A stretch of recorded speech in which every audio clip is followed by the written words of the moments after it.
Zilizofanya zamu kweli utawa. Zitolile ziyasamela.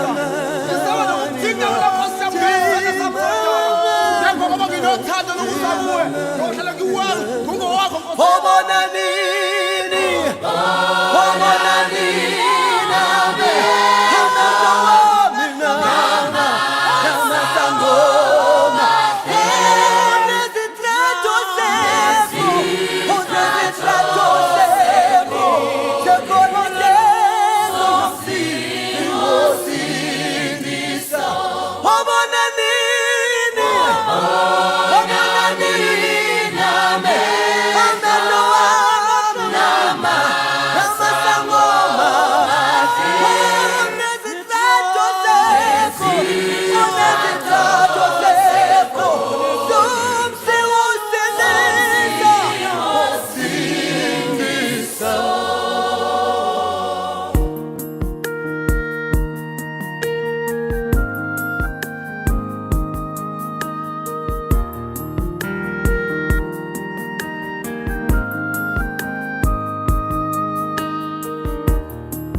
Si pong baneo le kalesia whaapotonga ke siana Samoa le pioanga o le ulumoenga ina ua tulai maritatou taimi lewa tātou lama le tulai lima tautua le Radio Samoa sun lima i batoru a mo le fiafi o le asana sa lusu lo te sema lua o lua pā me le lau lau le pa alo alo tawai ea o te Pape loe toa le pa i maulunga o tātou tuno o mai lava i munga maulunga pa i se o pitu i titi tā lofa lava ma lor po lau sa moa vi elo tātou tua tari tonu tātou ulufane fo i malu e fia tātou vivi i pa atansi tu pa atansi o tō pilngalo mo tātou pānti patia le anga le leo le matai le lava o wāma ai atu vi fo atu le neitau sanga i le mātango fia o le tua e lava nga e maunga i fo i vanu tau nganga i fo lao le wha moe i le opsilingia le wha maoni o le tapa au le langi i lana pule wha soi fua tau soi fua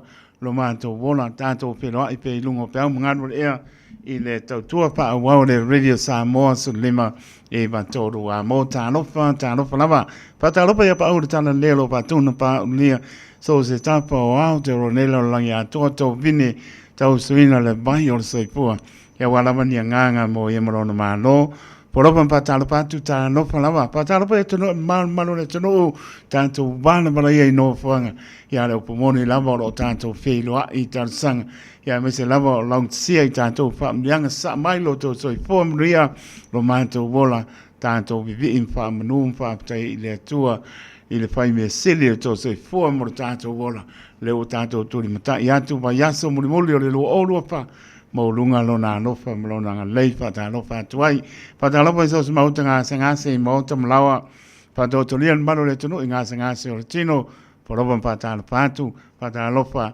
auso to pa pine tina o turi o lato fa salanga so sto ese yo poroban fata patu ta lofa lava o lava na yano pa nau ma lol po fa tai ile tua le labo tanto baba yatu fa yunga nei to sang ia tanto fa mo manu i le lofo le tua lo to fa tua lo tanto fa tua le tu la po ia lo to so for tanto vola i au lofo le ni mo moriantu le aso tu ni mata i la o ke siano fa tua le tu tangato le tua e ala ia Yesu ke riso le pepe che si masi tu ni mata Turi mata ia le wala na fio mo ia le pepe o Christmasi ai sau mi alofa stato mi alofa le stato taliatu i leanga le lei i lea lofa mai i le tausi mai leo mai le ao marpo taime pape na ona tau nganga ifo ai la fa moe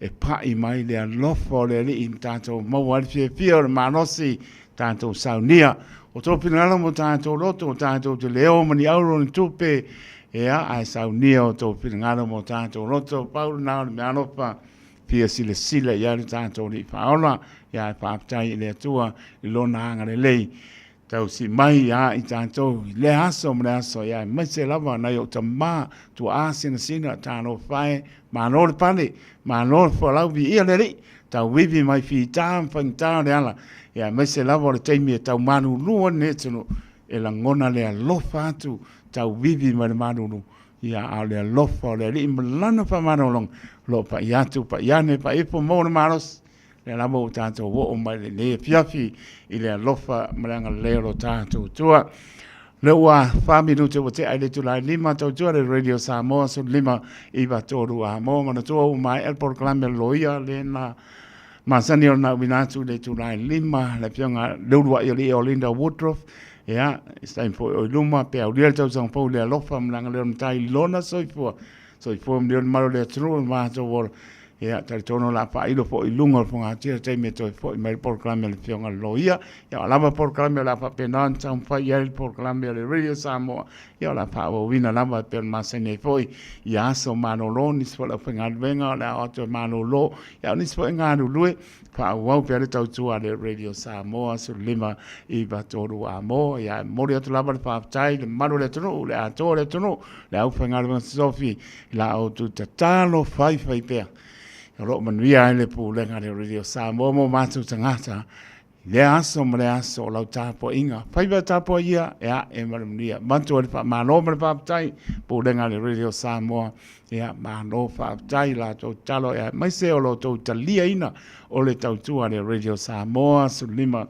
e va tonu a mo tonu mo to malawa tonu lo sa pa penga venga ea mantu fa malo mo fa tai o le tulai ono fa o tanto pe senga vi ngalo tanto tua tani tulai ono e masani e tanto saulinga no tu tai o saulinga sunga to ina ya pio le ya mai le PIBC a Papakura tani tulai ono o le sunga to ina ya pio le ya mai le PIBC a Papakura pe tani tulai ono o ne ngalo le fa yunga to yaso nai mo o pe senga le autalbo o tu pulanga le autalbo pulenga le e paka a sai au kilani ni sila ea la pa wina le manuia pa tai o mato le aso mo le aso lua ya to yaso na mo po ana nei au ye se abano te pia malanga nei o le se metanga ia na de i o tara nga wa o silpia o malama le ona e tonu na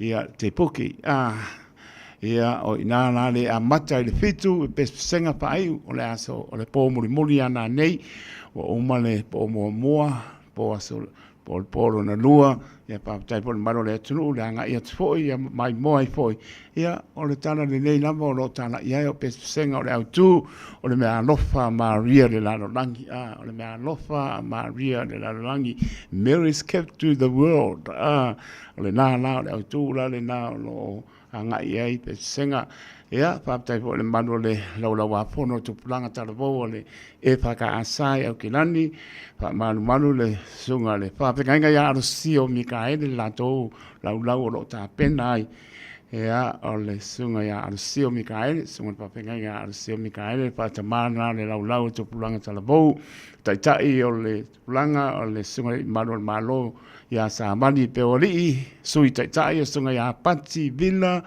ia o le fonga o le laulau o le sunga ya reken to mata ia manete o loa ale pulenga o le mata ia ni o polau tai to taloto la to laulau na la pa ina po ala to nga luenga i tau sanga umo no papenana pa tonu ina le tolu waso pe senga to pulanga talabo o le epaka asa i au kilani ia ilalo te tainga matua o le pulenga sunga to ina ya maptanga pa le au nga mar patua ya la ia mai se le malu le penga longa pa ia le tua sunga pa pe ngainga pa le tua sunga ya am pa le tua yonga te akono pa le tua e ka le sia pa le tua mtau sim sa o o la mana ia no pa nau pa mria le le alo atu mo fa mo le aso mo muli ia o pe senga tu planga tala bo pulenga le e ka le sia pa bo tonga ke sano America Samoa i le poana ne le tolai fitu ngā te poke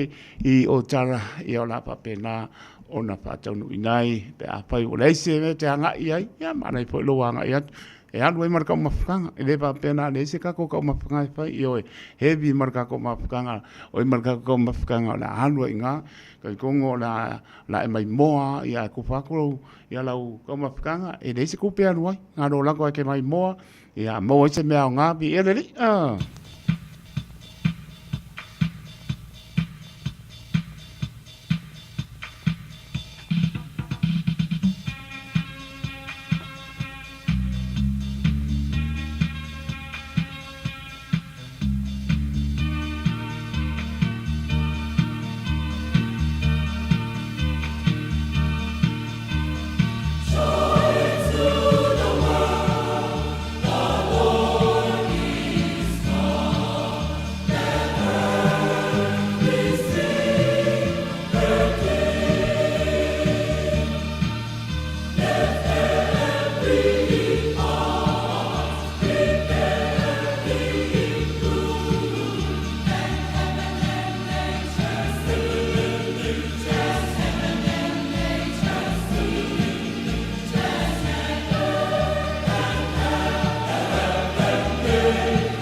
Get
Se pangmania le kalesia Katoliko mai le pianga o tau pusi ina ua tulai martatu tai misu tasi minute ona tare o le tulai ono tare ono tatou sauninga lotu te tai o sauninga ne fiafi sunga to ina ia pio na ia ea mai le kalesia PIPC I Wiri Marewa ma le sunga po to ina le tai fono le PIPC sa moi ni sila tani tulai ono le tatou sauninga lotu e te tonu lo manuia lama maru o tātou tunu pa tai pa malosi e tāpo inga i le ne aso i halu fia mo sau tu whaanga whaleanganga ia pati o ao pati o lima i le lofo le li sa tupi tau whao tau mawha whaleanganga ne aso i o tangata lava ia ai anu ai tupi mai tau mawha whale tino koe lako koe whekoi marisapa sui le whale ora o mawha gele la le whale tino ai le lava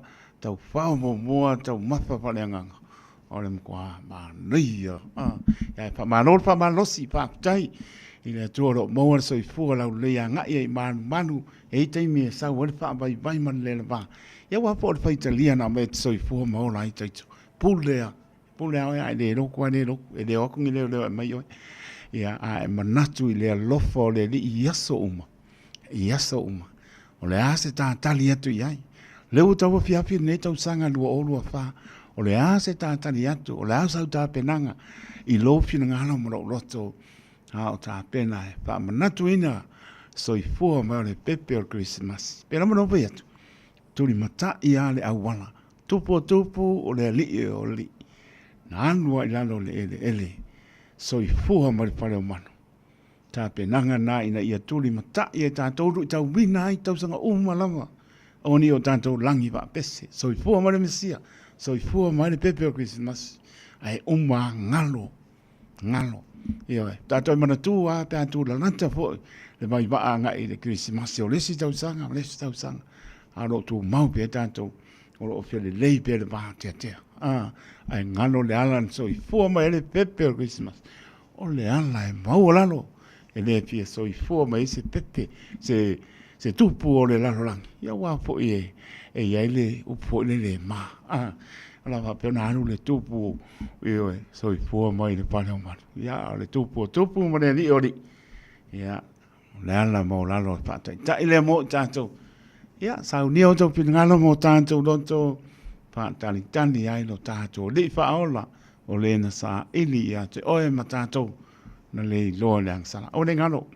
o le to yaso pessenga le tolu aso o tu planga tarbo o le pulenga e kalesia pa po tonga ke sana America Samoa ia o le to yaso nai mo le po na ne fitu a o le se mete nga iai e o uma sa nga no tu sa bale tu nga te poki e ngai o tara fitu a Matai Lopes Senga e o mai atu aso lua ai mangalia o pes senga e mai se alu e po maranga no fa tai e o tau longo ina yalum pa na o lalo ba ea mo la tolu mna le lopo atu langa nga ia ya o yai la to e suru moe I matua ya meso e kalesia mai se la bora ngana tau tana mata ngo fie le o yortama e tu sa mo na la e matua e le te e sai mana ia pa nga ina ua pai ai la to ia le whaamatai e a maise o le anganuu, tu whaina o le awa, whora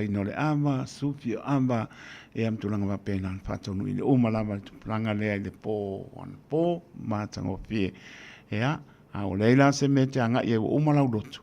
Ea, anga i aturo i ngā hai te pōke le fitu le piafi. Tā pēna i ai, to ia sole nā, ea se muri nā pe senga, langa tala bore ka le sipa pa tonga ke sana mo sa mo au ki lani le sila la lo te inga sunga to ina ya maptanga pa le nga mar pa tu la ia pa le nga manu sunga I pa pe ngai nga mo la to pa tu sunga ya wa mo la to pa tu pio ngai ja ko no pa tu ia tanga tai ka le sia pa tu mo tau si sa wa e la na ya no pa na ya mai spo sa mo poto pa mo le no anga ia tu ia fi le mo le ta ape a patuati mo se mea nga ia ele ia dia Krismasi ia le le ta tu ia so ia wale ta awa tu ia no tu langa pe am nga wenga man wir pa mo la nei ia so le lau ale tu langa ta bo pa man wa sunga pa pe nga ia ar si o Mikaele tai ia le la tu lau sunga malo sunga sa bali peori e ar sui tai sunga pati villa fa lo tusi sunga ya reiken to mata e amala to te tupe to mata ya ni o po lau tai to no to maria e lau le po ele fa mo ana nei oro minute ona tale ole tula e ono to tu de radio Samoa su lima I va todo amo le wa ta pena mai le sunga ne to ina ya pio de ya mai le IPC Wiri manrewa o ia fo tai fono pi IPC Samoa New Zealand Samoa o si mai ala fa fonga ele tato ta po inga ele ne fo ia fiafi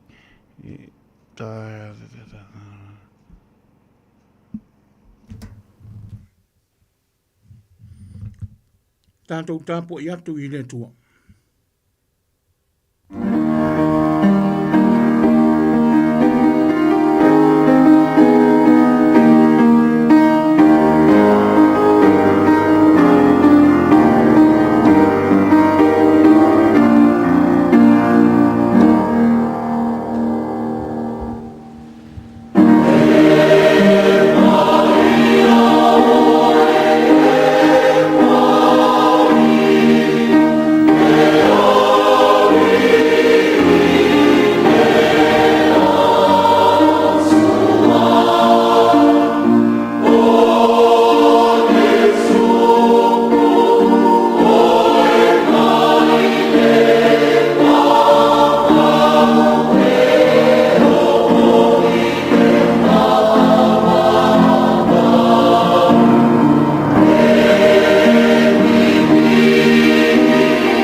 ia on tau vivi atu I a ioa.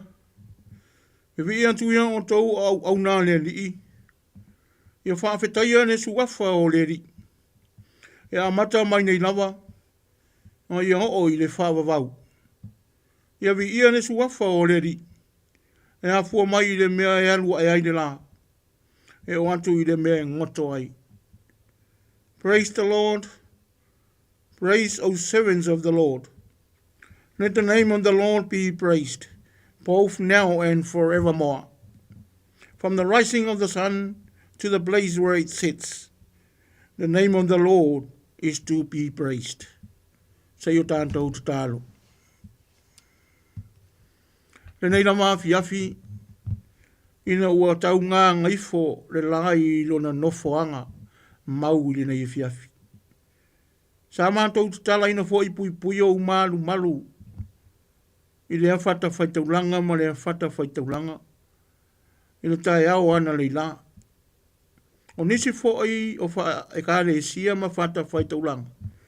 O loo wha au pēa polo kalame i nei waitau, o pēa te pesenga, ia ma ai tema manisi o mea vi ia ai le anga le leima le lofa o la au fio, i le nei waitau. A oto e maua le nei e vanoa, se o mātou to e si ai le taulanga wha awhetai o lo ma lo ma o tangata a mi o tua. Ina ia mwhai o na wha nene ina la au fio. A wa o lo wa lofa lo wanga le lei. Wa sili la valea. A fio mai alo nganga pa ia. Ina ia taito rua ina i mātou le nei fiafi. Fa au ina mwha pa ia ina me uma mātou te wha tino ina. Ina i mwhai o na vi ia ai lo sugafa mamalu. Ela ia ke viso la mātou tālo. Amen. Tātou vi anto i le tua i le pese o saunia.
Tātou whala talanta atu i le tua e ala i le tātou tāsanga.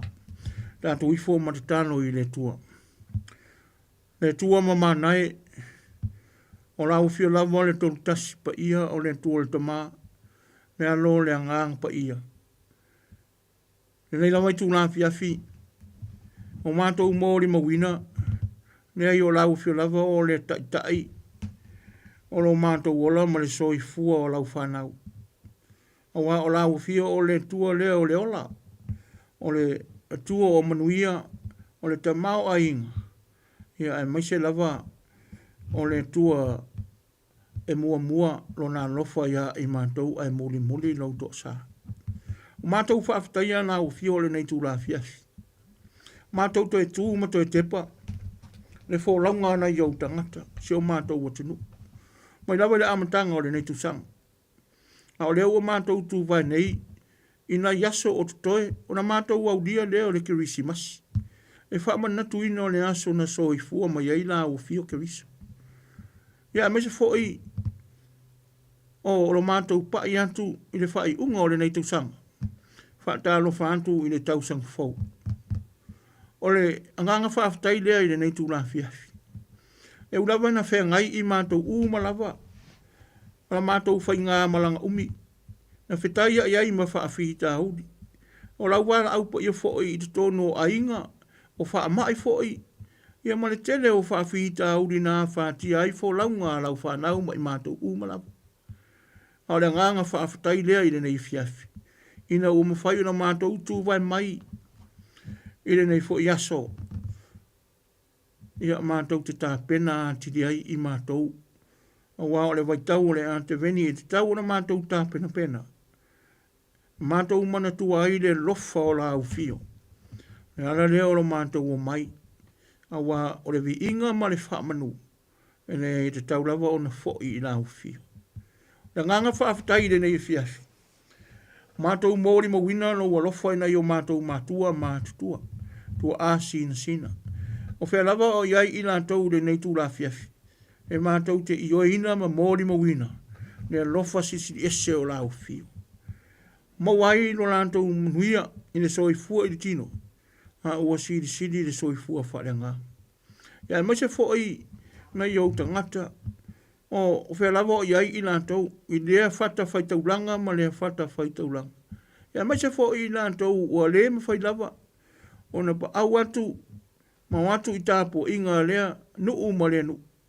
Au maua pēle lofa mātou te wha soa soa ai. Le anga le leio e lau fio. O lo mātou wola i le tino. Le ma whai o nang mativa i mātou se me tasi. Mātou wha soa soa lauta mau a inga. O tupe foi. Ia ma le tele o mea ua e foa. Ia ma se foi o mea e wha ma wha whai ngofi ai a mātou whi au mga aluenga. O le alofa sa amai a lau fio. O mātou mōri ma wina ai, e te leo tu lafo ina i mātou lau whanau. O le ngata lau whaasoa i le soifua i le tino. Ia a maise, nau pai mai i le soifua whaale nganga o na iau tangata ma i mātou umala. O mātou mōri ma wina ai, le nganga o lau fio. I tonu o noto ma nganga o lau whanau. Whaatino ina ai, so o se mea, mātou te oli ma fia ai. Ia ai maise lawa le whaafoi o le vi inga i lau fio. O i nātou uma o mātua, nātou maua foi le nei waitau whaamanuianga o whanau, ma ia o onga. Ia ai maise foi le whaamuta ina o ngā ruenga anisi. Maua le taimi e mālo lo ma fia ai i le nei waitau. Ia ai maise foi o ainga na wala ua wheido ai. Ia ai maise foi le tele o mea sa whaanoa noa ma manatu ai i mātou. Ia a ua mātou mōri mawina. Le lata mai o lau fio. Le nganga whaafetai lea i o mātou noto. Le nganga fia ona o lau fio lo mātou o tua. Lo ua lofa malauanga le lei. Ua whaata mau a inga inai i mātou malawa. A o le sili o ia mea uma. Le soi fuo o lo walo pele o Iesu Keriso. Le taulanga tutasi. Na fio mai ina i mawhai o na whaola ina i mātou lau whanau. O le whaafetai lea ne tua whaale lava mai o tangata i le nei e fiafi. O mātou mōri mawina fo'i lo mātou tamā. O le tele o lau alofa sa sa mai. A ua esi ira fia lava le tangata. E lava teimi e mātou teo ese ai mai lau fio. E vai ma le ato ai a mātou whai unga e whatino. Te le lava na mātou wha māora lunga i o mātou manatu, mātou teo ese, ai ngano lo walofa. Le tua lo mātou tamā. Mātou te whaato ese, mātou te wantu i o luma i a nganga wha māora lalo lava. Se isi sila mai au fonga. E le i fonga, ma le whaasi fonga ana i o tangata le nei tū la fiafi. Se mata ua le tonto lo walo pele o Iesu Keriso. Ina ia sausawina ai i mātou umalava. Whea lava o whaalongo longo mai ai, nau whanau mai mātou umare nei tūrā fiafi. O i mātou umalama i se maanga sala i auruma. Wha ngalo i mātou umalama. Wha ofu ina i mātou, i le ofu o le wha ngalo. Ina i mawhai o le mātou wha ngalo atu. Wha ngalo mai. Ia awa mātou te talitonu. Le soi fua lea, na ofu ai ke riso. Na mafua i o na ngalo i mātou umalama. Tangata salama tangata na leilo loa. Ona o le loto wha ngalo ma le soifua wha ngalo o Keriso. Na ia maliu ai mo le lalolangi o i mātou umalawa. Ia mai se no mātou tautino ia i mātou le nganga mātou te tautino ai. O i mātou o ni tangata se ma le ato toa. Ina ia mawhai o na mātou salamomoni. Ia mawhoi atu i lau fio na mātou tua. Na mātou tutalo. O le tua o le manuia, o le tua o le ola. O lau fio o le tua o na nafi le so mātai au ma le yedua. O lau fio fo i o le tua tari o mātou tāru sanga ma la mātou vāna o atu. O si sila mai au fonga lo mātou o tua iso mātou o tunu. O mātou malo o Samoa. Le ama malu le malo, le masiofo. So i o le fono tō fia, ia ai mai se le fritua. O tamaitai pa le mia, o minista o le kapeneta o faipule. O le malo, i ona tūlanga whalupe, le whaamasino sili ma le ofisa o whaamasinonga. O matai o a inga taitasi. Ai mai se si o mātou o tunu o i Samoa. Mātou te vāru walu sielo u whingalo le nei waitau. Waitau o le fia waitau o le kerisimasi. Ina ia mawhai o na maua i nātou le fia moni. Ia mai se foi, le nei waitau i so o se vaenga o le nei ke rope o le nei lalolangi. Ke rope fia o le lalolangi. Se i whaawafonga masisila o wafonga lo mātou tama. I a inga taitasi o lo mātou o tunu umanai o utangata. Ina ia mawhai o na maua i nātou se kerisimasi fia. Ia ai mai se lo mātou pai atu le tausang fau manuia. Alo whangia a inga te tasi. I nātou o lo o maua i wha mai. Wha taha o toria i so se maota ngase ngase. Ia mai se fo i mātua u le maua le malo losi o lo nātou tino. So i fua le tino. Ina ia mawhai na wha malo lo ina e nāu fio pai atu o au wha ola ia i nātou umalawa. Ina ia maua le malo losi. Ia i le tino a sidi le malosi whaare nganga. Ia alo whangia, le au whai ngā ruenga te tofia le tua iso o se fata whaitaulanga iso o se vaipanoa. Le nei e tinu ma whafo atu, ia mai se o mātou o tinu i Samoa. I nātou o lo tala whauto, a wase manuia o nei o mātou tangata. E le whai ngō fie lau ngā ruenga, mātou te whetai iai, malu i tau o le ola nei. A ia maua pēr i nātou, e toa fia maadie ma le file mu moni mai lau fio. I nā tau o lau whaia, le whaivo le tautua le whatu a inga tausi. Mā tau te wāna au atu lo manuia ma lau file mu, le te mao a inga ma le wha mahoni o lau fio. Ina ia whaatino ai o lātou tofi ma o lātou tiute. Le soi fua au auna, le soi fua le ne wheta laike riso o le soi fua e siri lea. O le tangata e whai ma au auna. Ina ia ma whai o nā o ngā i mātou uma, mō nuu ma ainga, ai mai se lau ngā ruenga o lo mātou ngā rue ai. Le nei vai tau whai ngā malo longa le whanau, mai ia o onga. Ia, toi ti mata le upenga, o ai o wha le tonu, ni whai ungo le nei tau sang, o ai fwai o wha manu ia ina. Ia mātou mana tua wha atasi ma whanau la u fio ke riso le wata maiti. Ina ia mwhai le nei malo longa. Ma mea toi fotu a iai se tai au mo wanta au, ma le lumanai. A wale soi fua sa ili ma le soi fua o oina. Mātou wāna au i lau fio. A inga uma o iai lau wāna au pa ia o le roi mata malingi ma le whaanonoa. E ngā ruenga wha whana mātou te wāla au i ante oelo mātou o tua. Ina i ma whai o na pa i atu, pa i ane.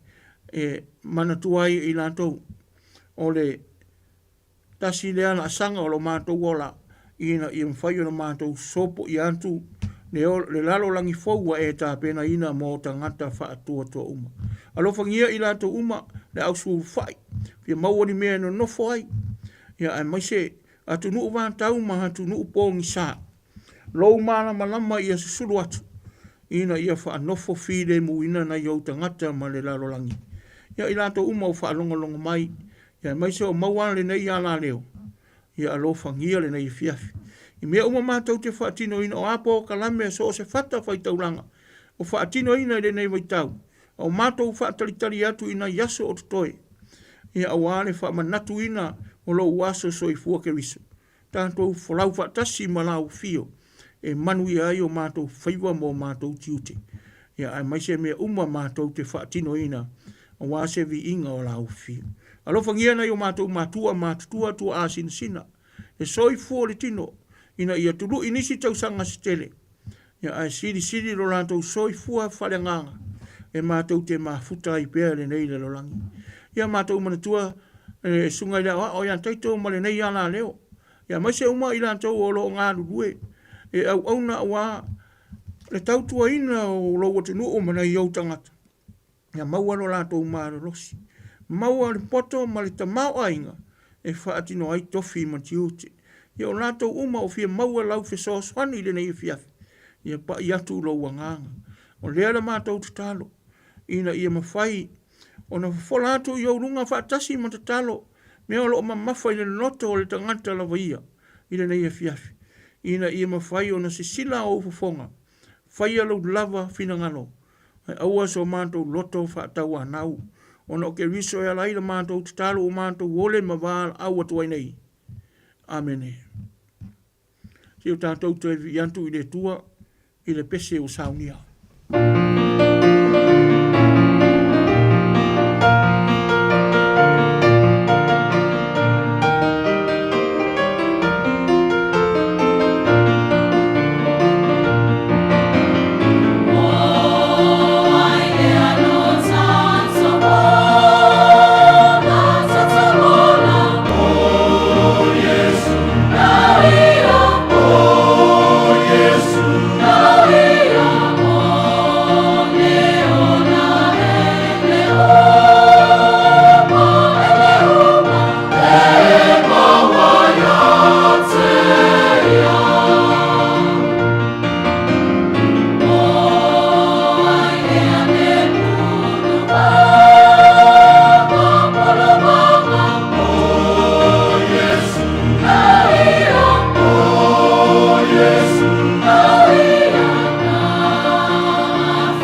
tātou whanongolongo.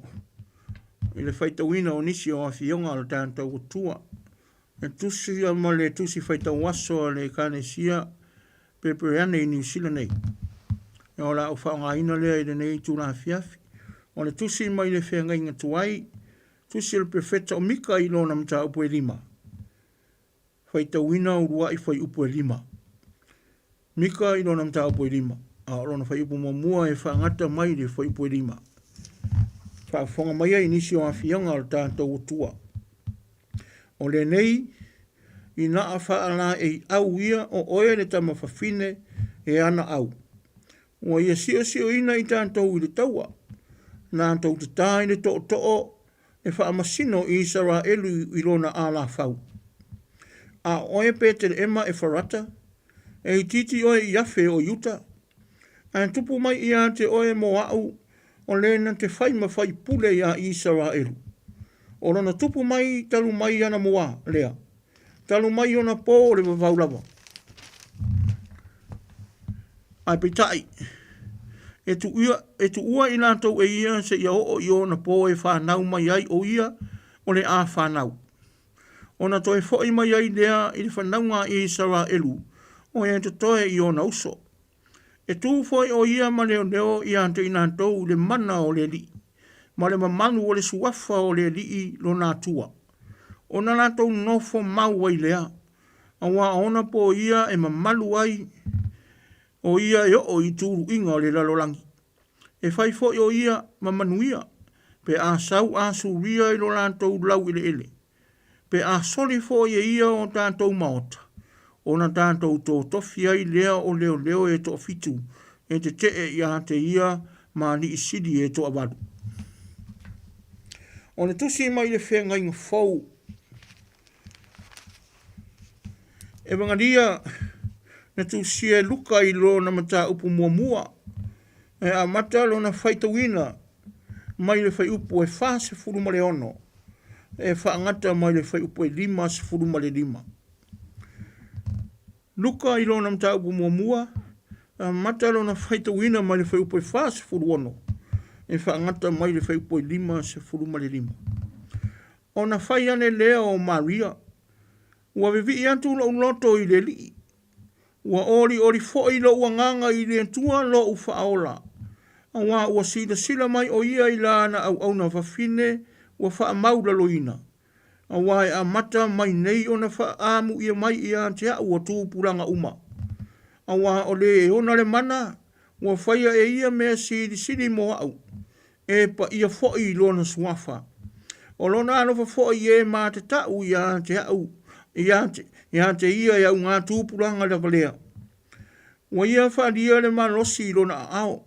Ua wha ta ape ina e ia o e wha maua lunga i manatu o lātou loto. Ua tu dei ifo o ia e ia o alii na i o lātou nofo alii. Ua wha ina e ia o e wha maulalo. Ua whanga ina e ia i mea le lei e sa fia ai.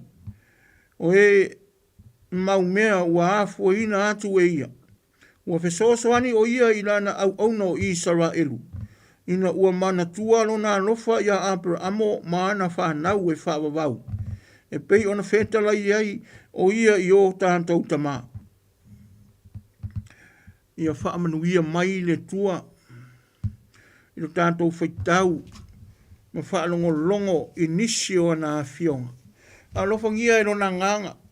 Le mana o lana lava whio ina ia whaamala malama ana whionga ia. Ina o tātou wola marotou soifua.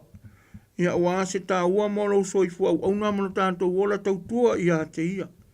Na tō mau pēr ia te ia o na lava vii. Nei se ia o i le whaavavau.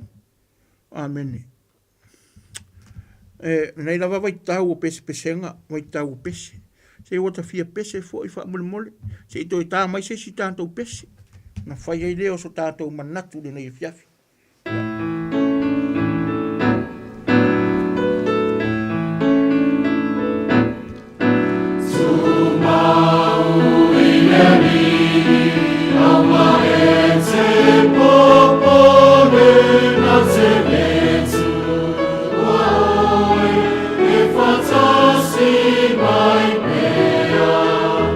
E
suafa manu o le tua le tama, le tua le alo, ma le tua le nganga pa ia. Amen. Tusi sa faitawina, whenga inga tuai le tusi amika, e menta upu o lo iai ni upu whapea, e au nga iai manatu o le tusi faitawaso. O lo pule e sau mai pētere ema, from Bethlehem comes your ruler. O le tusi e luka sa faitawina, o lo iai se faitau whapea, ia vivi lo loto i le li my soul magnifies the Lord. Petai, o au tilo mo wawa ai, i le whai upo e whaas fulu iwa, limas fulu ma le limas fulu ma tasi. O le amau ai se au tū o ma whauwhaunga o le nei e fiafi. E whapea lo na whaitawina. A wā o le e ona le mana, ua whaia e ia mea siri mo au. E pa ia fwoi lo na suafa. O lona alofa fwoi e mā te tau ia te ia. E au ngā tūpula ngā la valea. Wha ma losi lo na au. Ua whata ape ina e ia o e wha maua lunga i manatu o lantou loto. For the mighty one has done great things for me. Holy is his name.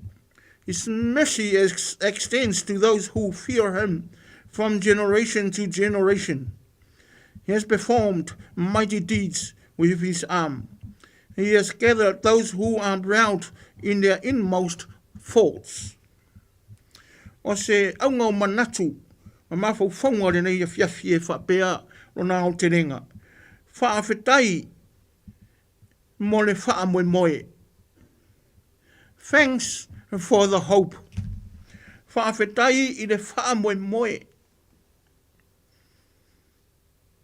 E le tau tau whaamatala ina le nei vitau. Ia mai se le angelu o kāpiri elu molona o atu e momoli le whi au i a Maria. I le mea o le a o ma whaatino ina e le tua. Pe tai ua uturi matai le upu wha moe moe. O lea se winga lo loto le upu wha moe moe. Ua aunga iai o tātou manatu le nei e fiafi. E lua ni winga lo loto ma le tana whea ngai lo manatu. O le manatu mua mua. E mawhai o na tātou wha pia wha moe moe. O se nau ta inga. Po o se talo talonga i se mea e fia maua. Ma fia au sia. E mawhai o na wha papa langina e wha pia devoutly wash. E tupu ai le ola sa ili ma le soi fua tau sinio. E ma fua ai le soi fua tau tua ma le ola au auna. E le solomuli. Awa e la ina matimu ia. E feta iai ma whaafi tauli. Awa foi o le ala e iai le matui. Le maangao ma le maa whaala vea au. Fai mai o le lalolangi. E tumu i wha o songa ma whaafi tauli. E le mawhai o na sola ai pe lafi ai se tangata. E le tio feta lai e suo i le lalolangi. E whainu umalawa ma so ma pampatiso atu i le suafu al tama. Le alo ma le anganga po ia. O le lalolangi e sa ili ai le manu malo mai whaafi tauli. Pe tai atau nu. Mai umanuia o na whai mai lea o le wha moe moe. Ua tau nuu. O le na au o le soifua lea. A tonu e wha pēnā ni la ngona o le tau pou i a Maria. Ua wha leo ai upo o la na pese. Whai mai o le soifuanga ma le ola sa tau mata i le ete. Pe tua mania. Pe mata e tau i manu. Pe tau i ni mala. O se au nanga a se teine muli. Sa whai ma le loto ma walalo ma le filinga. Na o se tau tua foi ma se au nanga se tau pou e tumu le on sai ma le wha maoni. O se utu ngā tau whana e maunga ma i fovanu. Whaatasi ma le matau i le tua. O le ala le o le pese whaafetai o le tau pou. O lana pese ua wha i loa atu ai le loto lona loto whaafetai i lona atua. Ona o le mea ua ia whaia mo ia ma lona soifua. Ua le ai lava se ese esenga tele ma le pese le olo matua o hana le tina o Samuelu. Awa o ia foi o le mea lofa na au mai le tua i se au wana foi le masani ai foi o na tupu.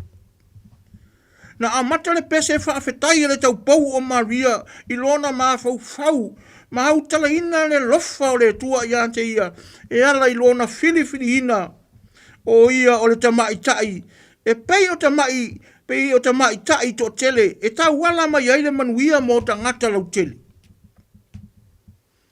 E le isi la sila le tua i se mau oloa. Po o se tamau a hinga. E le isi la sila fo i le malosi. Ma se ua wha vivi ino. Ai ua tanga i le mativa ma le noto mau alano. Ai mai se o le matau i le tua. O le ala le o le pese whaafetai o le taupou. O se mea na te le i fua ina ma maa fau ina. Awa e maua lalo lana tilo i ante ia. E whaatau wā fwoi o na langona i ante ia lava. Pei tai o lele wa sii e le tua lona whale le maua. Wa wha maua lunga ina e le tua lona nifo.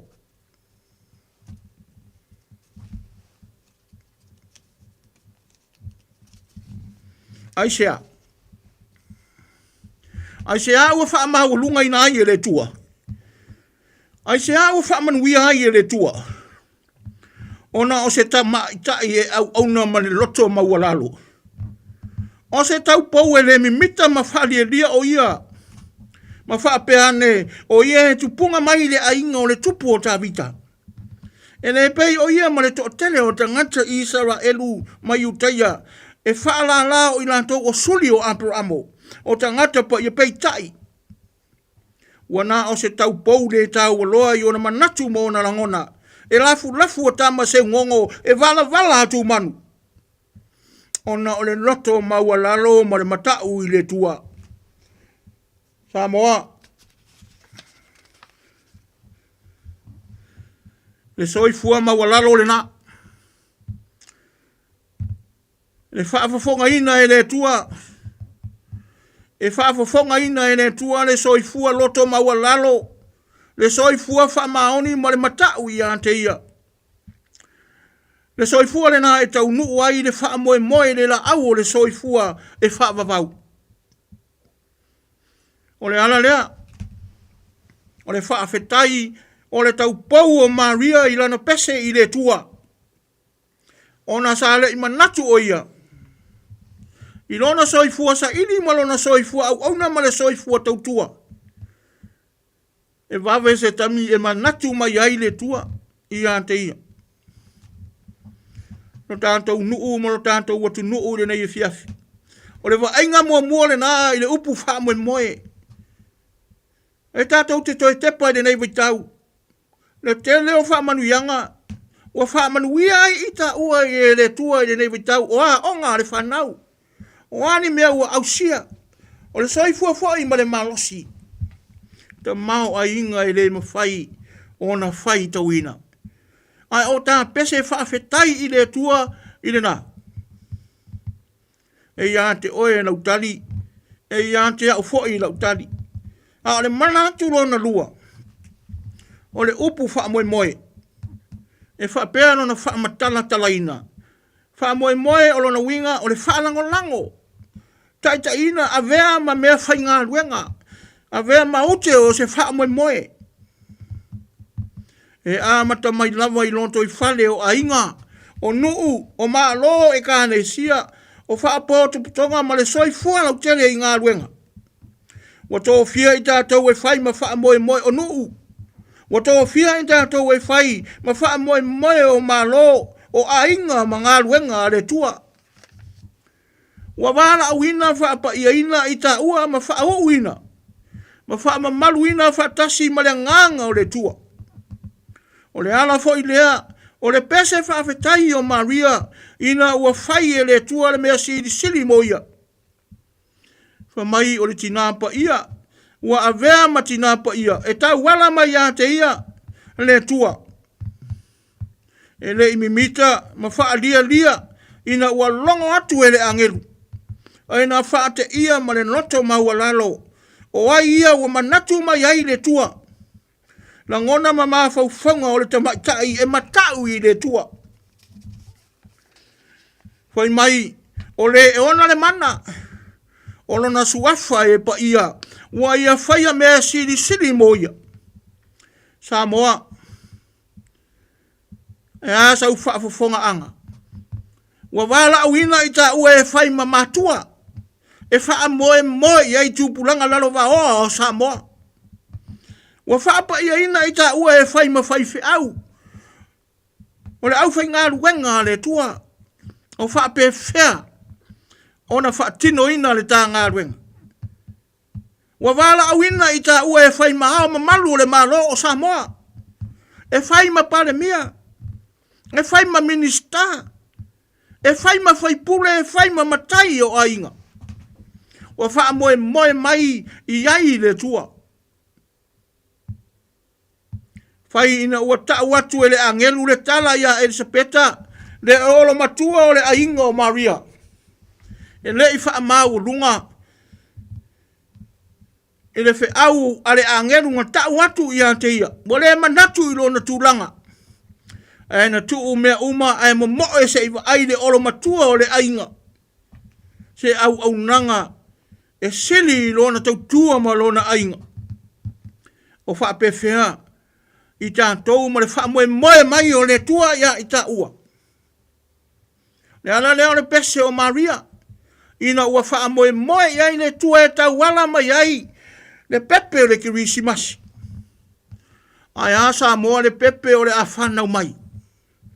O le wha moe nga o le tua na fio mai ai kiriso. Ina ia momoli mai le wha o le tanga mo i tātou lana whanau ang sala. Wa uma o na fio mai Yesu. Mona fio mai. Wa ia asa ina fo i lona manu malo i le ala mawalalo. Le ala le tau aloa. ua sao fai le tu tau matau o le tua ona o le wha maoni. O se ata manino le nā mo i tā ua, ua fai ma wha moe moe o le tua. Le ka le sia i le nuu, le atu nuu, o wha po te putonga ma ngā ruenga o lo tātou ngā lue ai, o le fesinimoni.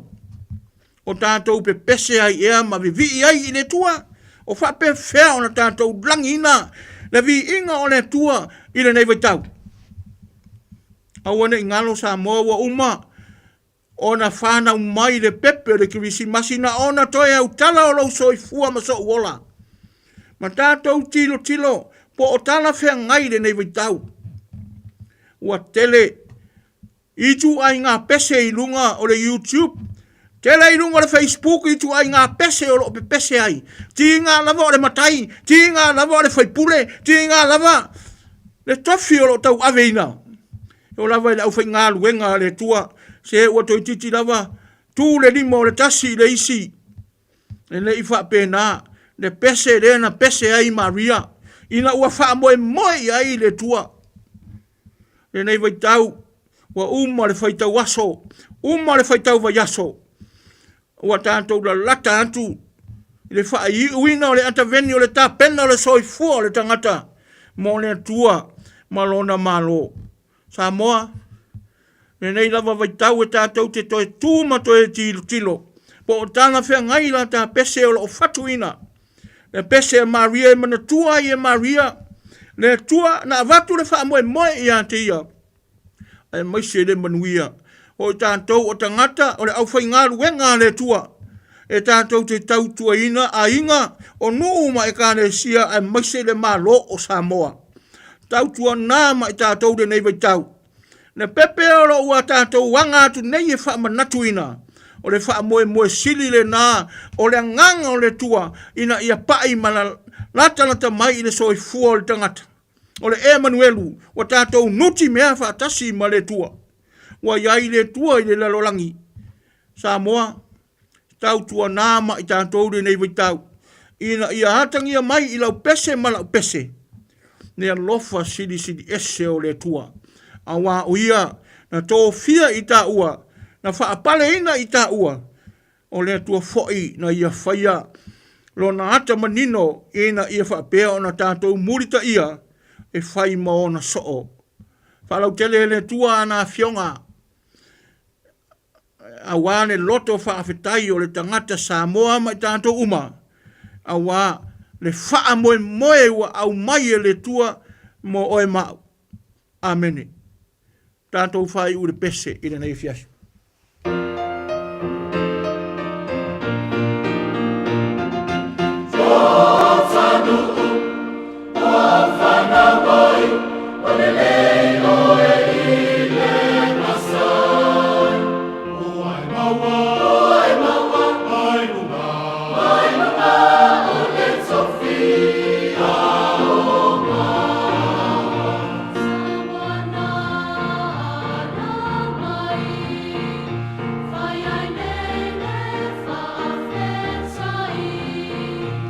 Ile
Tātou talo. O le loto whaafetai sa ia Maria, ona o le wha moe moe i le manuia mai la ufio. E whapena fo i o mātou langona lo mātou utua. I le wha manuia la ufio le neitou sanga o le a mou atu. Tele o mea lofa ma me umana e whaia i lo mātou ola, si o mātou watu nuu i sa moa mana i ona tangata. Na o le pese o le whaafetai. E le ngata i leo lo wha moe moina o i mātou i tofi mati ute, mātou te au nai i la ufio. Pe lava ona pese whaafetai le ti nāpa ia. E whaapea fo i la mātou pese i lina i fiafi. Whanau tele au a fionga i loto ma nganga o i mātou umana au whaalongolongo. Ina i mawhai o na ai aina ai o mātou loto ma nganga lina i vitau. Au tā pena ai o mātou loto ma nganga. Ina i mawhai o na antini ai o na mātou pese whaafetai i la ufio. Ona o lo walofa ma lo wanga le lei. Ia, le i lava fiafi. Ia i lunga o lo watinuu, lo ma lo o Samoa, le au mamalu, le kāpeneta o minista a maise le pāle mia o ainga taitasi. So se tangata. Lunga ia i lato umalawa an maise na yo mātou tua āsi na sina. Whanau fo i le manuia ma le file mu o la ufio. Le lofa tu no ke riso. Maise lo mātou ma futa ino o la ufio nei. Se i o i le whaavavau lava. Amene.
Pumani le ka ni sia papa tonga ke sana mer Samoa ma le pe anga fanga I tua ave lo wola ia nga pa mai tu ai le tato savninga lotu la no pa ya to bia la ma ne ya la le pa mala ba al ngalo lo tato tua ia pia pio sani tu la ono ya me se lama le mamalo le atu no I tu asina I ta mam tina o le ato to le manosi o le mfano la batu I manu tapua ono o ta dia la mai la to nei pa ngano tu sanga mi ia I pe le atua tatai o sauninga ne pia pia o le sunga le to ina ya pio le ya mai le kalesia PIPC William Manrewa o ia fo I o le tatai pono le PIPC sa mo I ni sila abe le pata ba le ona fa ma fonga pa le o le polenga le radio Samoa ya mesel mo lungo le atoro tato tu no le open album to tofia le tu so vini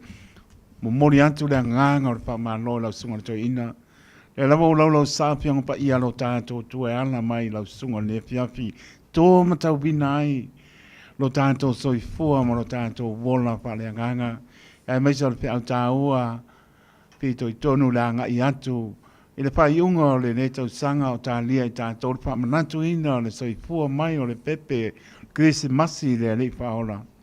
Me ua whaafonga m tātou whanong longo I le mātango whia le menga o le tāua. A whionga pa ia lo tātou tua o le sului o tātou vai o le mamlama o tātou wana. Mantu wa le whamaloma le whaaptai lau sunga o to. I le whaaptai o le ulanga lama o le mtoa pesi lava o lau sunga. Ia whaaptai o maua lau lauma mau mai foi lo pingano ma manoa mai ai ya wa lama pingano tu le mano le pingano pa ia le tua le lama fa I ne tau sanga e le tu fo le langi le o se me pa le ngano to tau ti nga I le ngano venga le tua mo le to fa ma lo ma pa tai le pingano venga to fi mo le anga le mai foi ya ma tu mai la to so soani ta to pingano tu ia piapi le tu la ono pa tai tela la sunga to ina pio pa tai mana tu mai ia nga le pa tu mo le utu ia mo lo mano si tino sili le nganga ma pretua ia mai so tau suina le vai o soifua tonu to vine o nganu ai mo ni nganga mo ia mo mano pa pon por clamia lo mau se lo e kane sia o nganu ai mai so por clamia Christmas sanga yane ai o tai to ifo manum fam via le tua ya mes foi o le lua soifua o ono inicio tu langa lo bala awai foi is son for ne tu fam via le I pa tai mana tu mai angai mau to mana o ne fiafi ya tausi a o lo fo le I lo soifua pa to nuina mau to mana pero ai ma per tu mano poano ya mese e kanesia o lo tapo I o fai va ne fiafi pa apetai tele le mana tu mai ya ma tu ya nei ama noa ia wa foi ia lo anga moripo ki si masi na yo tanto ainga ia ma so manu e kanesia ia malenganga fa lono na tai lo sunga le tai to ia bo lo sunga fo e le fa se lau me fo nei tu lai E whaatai tua i ona nei awa noa muli muli ai rei o Kirisimasi. E moli moli e tua i aro whaanga i a inga fo. Le ngata i si o mātou a inga. Se o tamau i Blockers Bay a mese fo i o a inga te tasi. Nei wai tau. Ia, mana tua fo i lau whai ngā ruanga. I sunga i to ina ia ka rima ma mātou mtanga ruanga i saute nei. Ia, mese fo i sunga i to ina masea. Ta i tai o e ka rehi so se fata whai tau langa. Pa maa rola wale. Ngā rurue nei wai tau. Ne o tātou lanta i le wha manatu ina o le asa soi fua o tātou li wha ora. Maa rola ngā rurue. Ia o lofa anga mori Kirisimasi. Mori po atu le nei fo i. E whai whi au maa whatua. Ia maise nei o notu mai Wiri Manrua. Ia alofa ngia lo tau vai tau le Kirisimasi o vai tau o pehe senga ma fia. Ia aua nei o nā tele stangata. Ina nei te ua emoefo ua esel mea nofo ai. Ia wale nofo i le ainga. O le tā ua nā nei vai tau tātou fia ma mafau fau i le tua i lona nofa. Ia alofa ngia fo i ia wō mai masani. Ia i lanto umare nei vai tau. Ia maise lava na i o tātou mātutua. O na i ainga fo i o whengai mo maliu wala au pa ia le tua. Maise fo i lantou o ngase ngase. Ia ele o ula fo ia o tau e le tua. Ano fo ngiere nei vai tau. Ia manuia fo i le Kirisimasi. I so o se ainga. Ma so o se maftanga. Ia ma so o se tangata. Ina ia tātou fo i maua se Kirisimasi fia. Ma se tau sanga fou manuia. Ia whawhitai tere lava de nei fiafi. Ano whātu fo i le whaaboi moe o le whaka asa. E nei fiafi tau wha umaina. Po kalame o le Kirisimasi o pespesenga. Ia o mea umalawa naevi ia aile anga le nei o le tua malo ngā rurue. Ia maso o se e ka le sia lava i nei fiafi. Ia i mea umalo whaatinoina. So i fua ma ia manuia. Malo sau nola sunga to inga. Whaaptai o le pua pongal maro le tunu. Ia mesoi. Ia le pau tua inga. Mare tu o lalo fo ia mese lava lau tala bou. I le tūlanga o le amo. Ona mnese o tūlanga pa mano whaaptai sunga to inga. Ia ngā leleli o la tātou whenua i pēr. Mōna taimi nei, pāsa i fua. Ia ala whatu? Tai, pāsa i fua.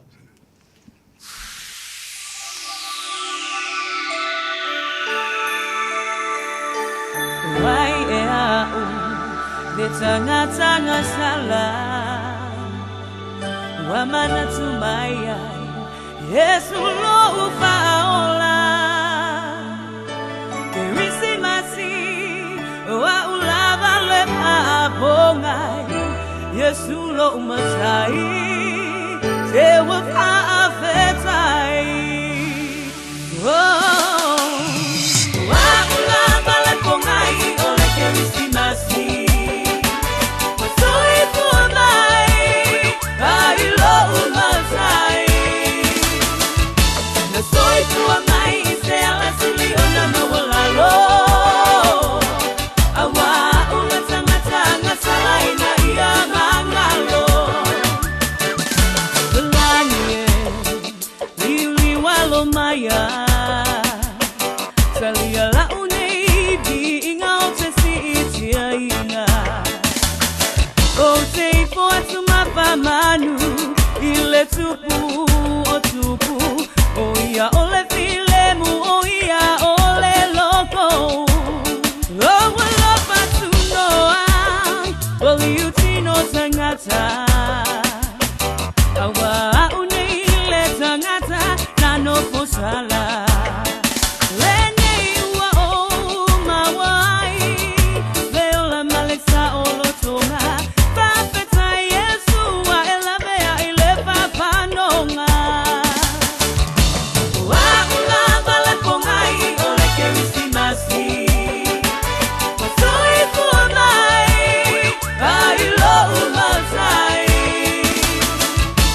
Soy tu amai, se ala sili ona mawalalo.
alua e le pongisa Falo o le masina Te tuta si ua vaaia Whailonga na o le paia Le whanau mai o le mesia Laula me pa iso sulu ia whaalia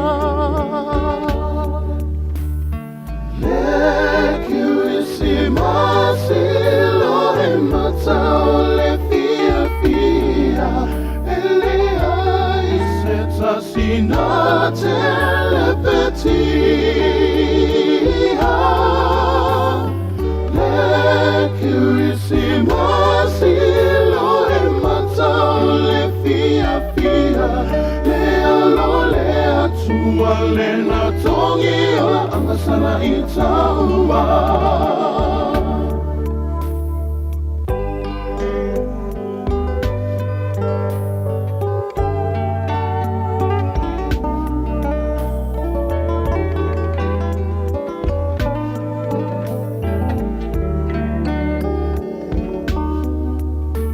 Lo watu ai whawhetai Lau mea lo whaua e au mai O Yesu le ua awhia mai Kirisi masi ua e au mai a Le mesi li lava ona taua O aulia mai e taua Le kirisi masi fia fia Alleluia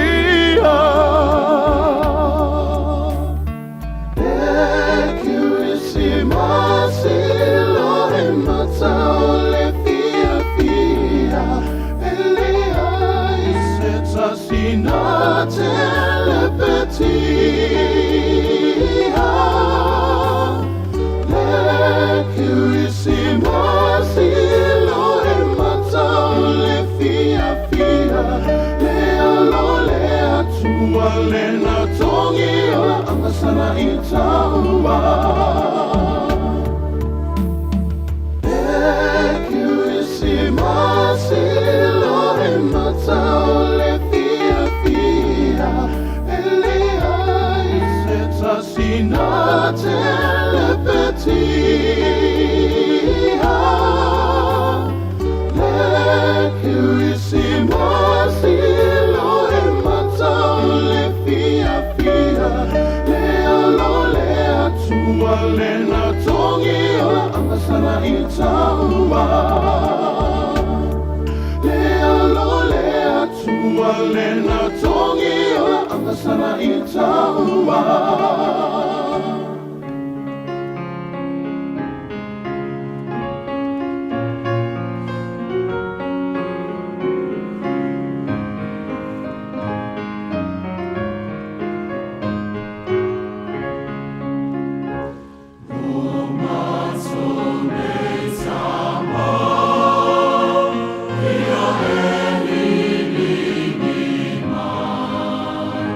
Oh, no,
Se pongavania le kane sia PIPC mai o tara I la ua. Tula ma tatou taimi leo ua loa sepuluvalu minute o te ele tula fitu.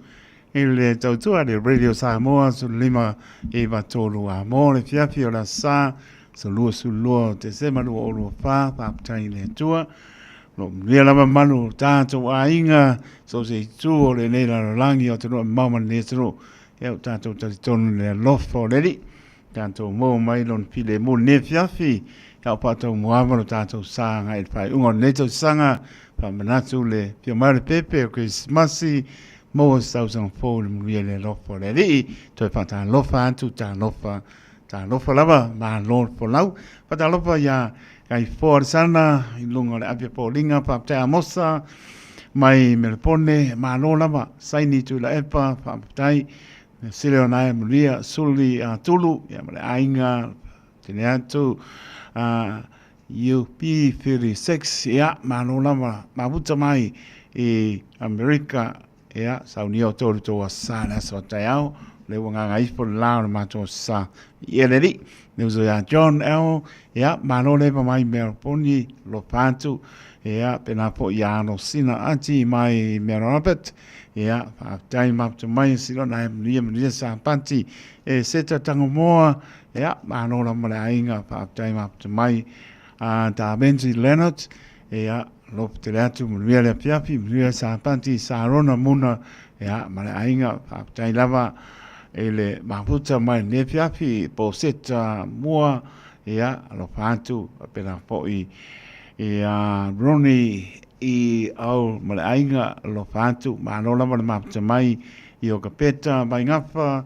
ya lo maputa mai timaru amelia pa moana ya malainga lo maputa mai I le lau mua I Wellington lo fantu amelia pa moana pa no la tonu mai ata po inga sa pe ngai marungi epu ya malainga lo fatenatu ya Maro le tunu mnia lau pa saunga ne fiafi ya le swafa malo Yesu ke riso le Nazareta pa talo pantu so se mota ngasi mota malawa ma lo fantu tanto por kalame ya tanto wanga ya tu pa unga neto sanga ya tartonu pa maoni le lofo le I ulana pa mano longo lo tanto bala awatu yai ungangi atu yai tanto te ole atu ya te lo on se le fia ma uma Au ki nani manu tutua oiso sa mauta ngasi mauta malawa o turu e mamau a lofa tene atu pa mano longa le li e tō mawar pile mō le li lungo tō moenga e meise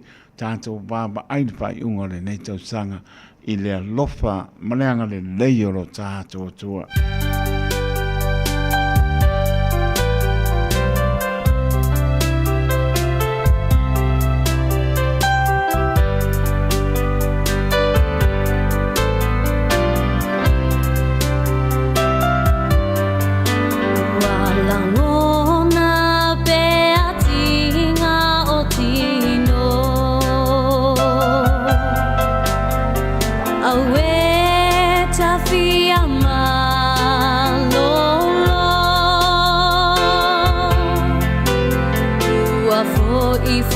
Afia mai ali I fo mai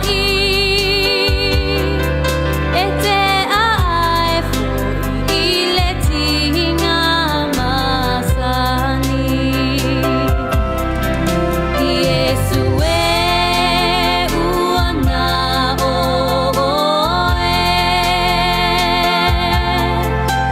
lo nei to e fa amoe Moe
Tēri ie tausi mai se pongmani la ang papayaonga mai se o tātou toro i Samoa. Mamai atu ai le porklame o ase singa I mo tanga sangase. Me ia o pes singa pale anganga o bi ingalo tātou tua. Whai ma vai marua e ta oto ai lo moenga. Mama ia e mata pale anganga I le anga le lei o le ri. Mlana wha mano longa o lo pa iatu. Mo o tātou manos. Tātou te au ngā mo ia malon pe ngalo spapong wa nei por klame na sa mo mo pe au dia le lofa maranga le matai spurono me no te ona tāra le tula manu tāna manu por klame man ole o moni pasta titi sana pe pantua ya tani tula iva to pa lola le ulua ia lofa ia ta tonto lunga pe lo sta tua ta tonu mano ni la ta po inga na meso le na we moto malawa pa mano pa tai moli la male nganga pa mano pa tai pa man lo si ai le fango fie tai mi o me pa vai man le ma ia ta tu te mana tu a le lo fo le i do tu la fo ia lo to so fu tai mi fi tam pa tai le ala le fo long ia la ngona le pa I mai lana pa mano longa ia meso lana pa ma pa nanga mo tātou whaano noanga e ngona le pa I mai o le nganga pa I o le ri e ma le pana e ma le tātou wha ma losi ai e ma tātou au ona ia te ia pa ma losi tā po inga e me spo ila pangarong pa ia le tua polo le tala lei Yesu ki riso wanya nganga e ia ina mo ia malono ma lo whaaptai la tau lunga le wala pa manatu atu o pa ngā ina tātou telefoni no pa manatua ya pula kama lomkoa tele o soifua o mau ai o no pa tamala la veo ta male ya wa kani la ke pong ya tu ta male anu ngalo ya te o ta male ya le ta o fo le mo le pasia moli tele lo po ai sa tam ta po ai sa lang mal ya tu le alo sa lan me mata ya pangania o mai kama sa orai le tu I moli wala walan me mata to moli kulanga na wo ai la to ni ai misia ni vai ta to sanga ya so fia la va ono wala o pasai ya wo le kapsa bandele asa pati mal pa pongol maror ta to no mal o pingan ben sofi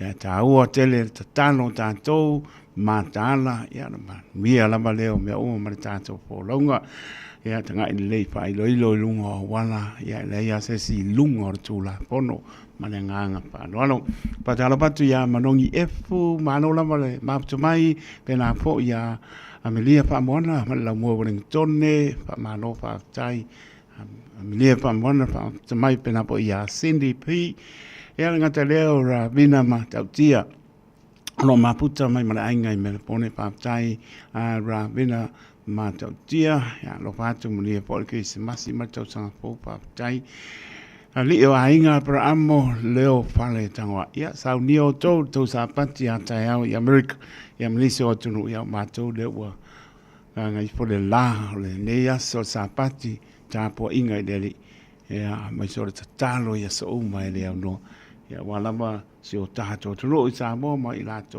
lo ma pati e fi tam pang ta ya o ne ngalo o le ne le po inai le te poke ho o ta o le sa muri na pe senga tupulanga tala vo ale polenga e ka le sia pa tonga ke sana America Samoa na mata le fitu ya pa pe e de la point coupe ke va pe o ka o le penga ya no o le se coupe ne ai alu po e mai o ka ma pa le nganga na ku fio a un ga fio le su pe la point coupe pe le ai o ke po le nga me wa ke la kwa o e mai mo le mai pa po pong le o so coupe le o pes senga ku vaccina ia so todo te o male lu ha to tasila to ya so nai mo po ana nei ya o lo pa na ona pes ai manisi o tulanga pa e ngia pes senga pa le nganga ia la wa mata io nga makal pitu ne pia pe po muli tu planga tala bo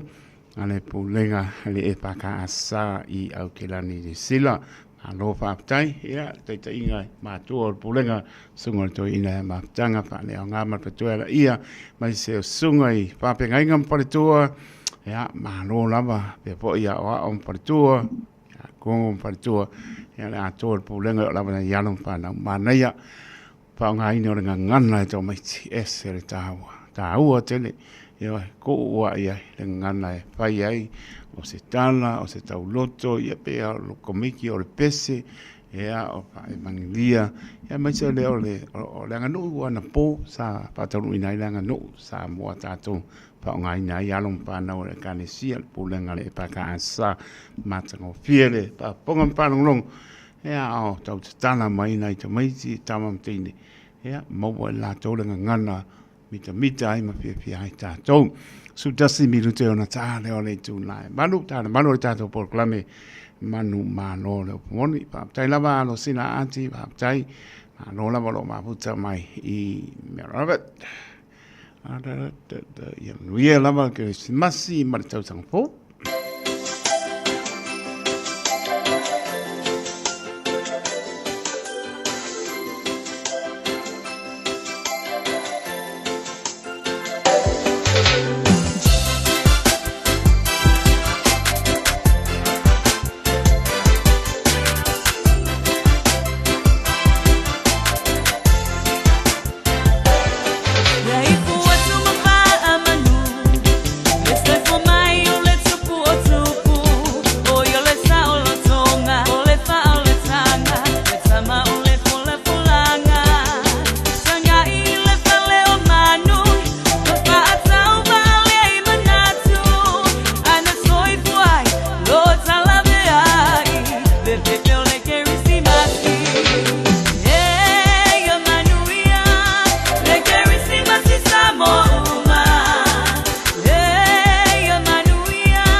mani one kalesia PIPC mai minto sini Australia. Ina ua tulai merita tu taimi le ua tasi le minuto te ane tulai banu tu tuare Radio Samoa su lima I batoru wa mo leo tapen mai pastor Titi Sarpea man paritua ya Tania mo le tato por clame man malo le mon mai ala pa ponga Samoa.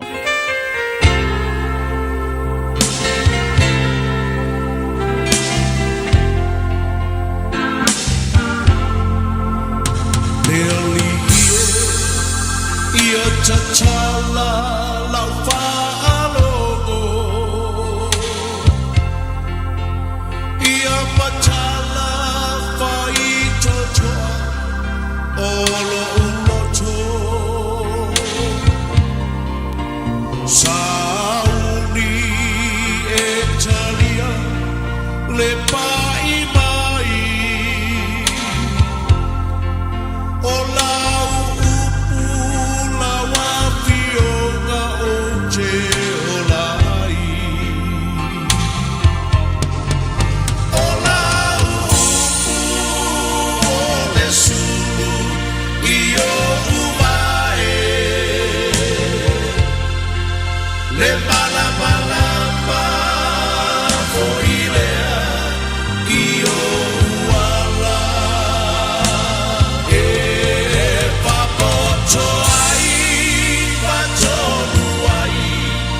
soy puanga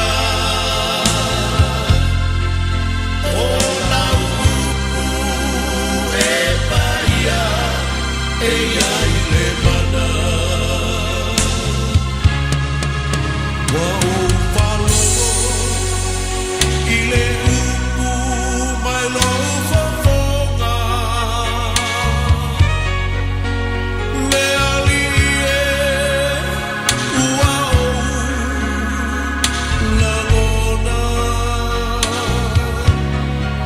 Wapai mai le malo si male mana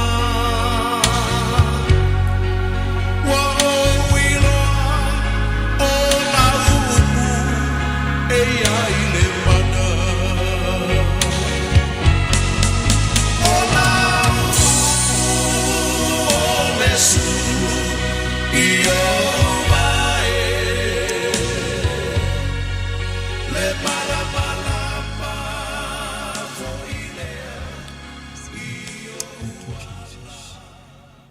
Thank you, Lord. Hallelujah. Hallelujah. We worship you, Father. Praise God. We worship you, Lord. Wonderful Savior. Mulia tule nganga fafta itele atamali ni fu ya fiafi. Hallelujah. Praise God. Fa malo fafta itele lava. Hallelujah. It's Fafta yala wa fio leo noa ichaimi uma o me uma tama. Una wa o mai la upu yo tanganta. Hallelujah. If you have a tunguina Nepal kilometer mile, have a no fight to on the Chala Matapin and Laufio. Amen. Mosho Mantu want to Bello Samoa. Hallelujah. Mantu Shichia to Malfamolano, Laufio Meuma, Praise God. and Matrina should love in a 5 minute tama. A chile fat over our mere finger. Hallelujah. On a lulu ngang pa ear leo no tama. Praise God. She only laid the fat fonga money. Mafuta Maya Shushi, Shumantu what no Samoa. Hallelujah. Fat feel like Simona Onga. Praise God. Malia singa lala tama. Fasaloto shaloto mafatia si tiani avenga ngau siani amu. I le mana o lau upu. Moli mawina le mana o lau toto Yesu. Hallelujah. Praise Lau God. fala tanga atonto umon fatunu urungo le santa. Hallelujah. After yatu ele fo ifua lau upu. O lo ola o lo ngalue. Hallelujah. Manu malo ia i e whavavau. Malu pui pui au tanga te ua awalofa tama ia vi i oe whamanuina oe. Nei maso ume o lava i le whavavau. Amen and amen. In Jesus' mighty name. Amen. Amen. Hallelujah. Hallelujah. Praise God. Amen. Hallelujah. Vi ele ali ile nei foi a fiafi. So I fua manuia e si o tato atu no pele o Samoa, ele swafa fa pepele o Yesu Keriso. Fatalo fam fafelo ai atu ai le por kalami manu malole upumoni. E si o tato atu no pele o Samoa. Fatalo fa atu ai so se fa fenga inga lava mo la to fa tua. Au sina foi o Samoa. Tamama tina matua. Usa matua ngani fa pealo mfanau. Ia fatalo fatu foi pa anga masani lava tato por kalame ilia so sa malia sa fatalo fatu foi so se tasi lofa pena ona manatua le nei por kalame ia tau sanga luma le atua ia vi ele ali matango file na anga luenga fai luma le atua tu ina atua ila au na fatava wale upu forfola tama vi ia tama ia o te fatalo fatu foi lau au na ia taito ia matonga lua foi nea fiafi. Whamanuele atu e lau sunga ma le ainga ma lo lava nga lue le ne foi ia fiafi. Fatalo fatu foi le usu le nea fiafi. Ne tovine ia sunga whawhiangainga. Ato whaitua ia whapele a usu i Australia, Samoa ia. Hai mai se foi New Zealand nei. Fatalo fatu. Ma lole alolo fai le atua. Ma lole no fotalo. Ia ma lole ola fatu tua i le atua. Vi eta maia. La si se fatalo fai nea fiafi. Ia i le sunga foi whawhiangainga ia titi. La vea maa fea le nea fiafi a wale upu forfola tama mai lana fiong pa ia. Ia nā tia lava lo tangata whatawa. Just tai mila wa whapena o na launga ina lupo le atua. Ia tai tonum whatutua le whaunga mana le atua. Lof sosoani ia teo e awale upu forfota ma.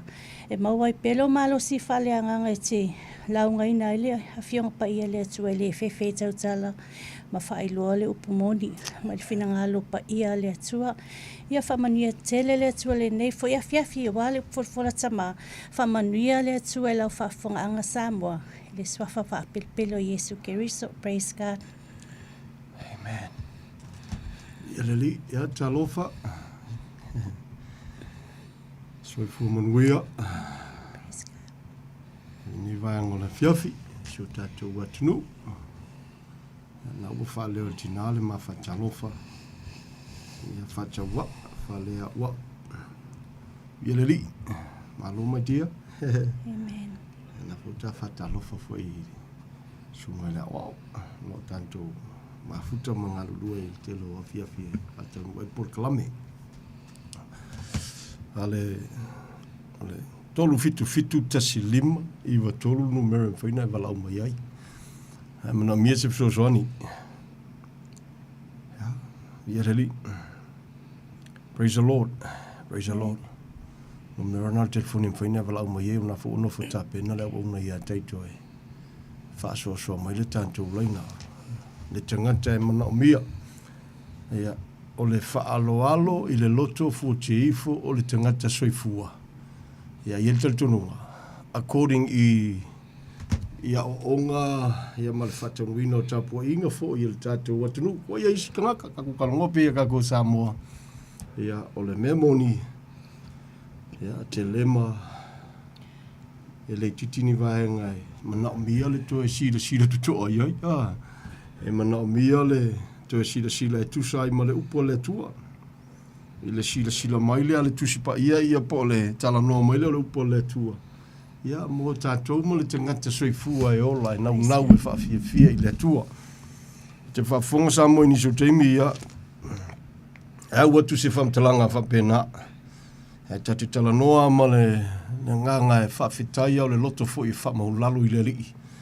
E ono sio tātou watunu sila tutoa nei whamtalanga po awa onga tuspa ia. E vaenga e tā ua mo e a warning sa. E whaisi o ngoa. E a po ni lapata inga le nei vai teimi. E a te tala atu le tātou o fiafi. Alo. Ia le ri. E ta una ta o atu. O lo ngolo mai le tio fa mole mole. Pa le pa longo atu no ngolo mai o le tio. Se toi pa I fola unga luen fa insinia fa mole la. Nau sunga le fa san la. Ia fa tai lava.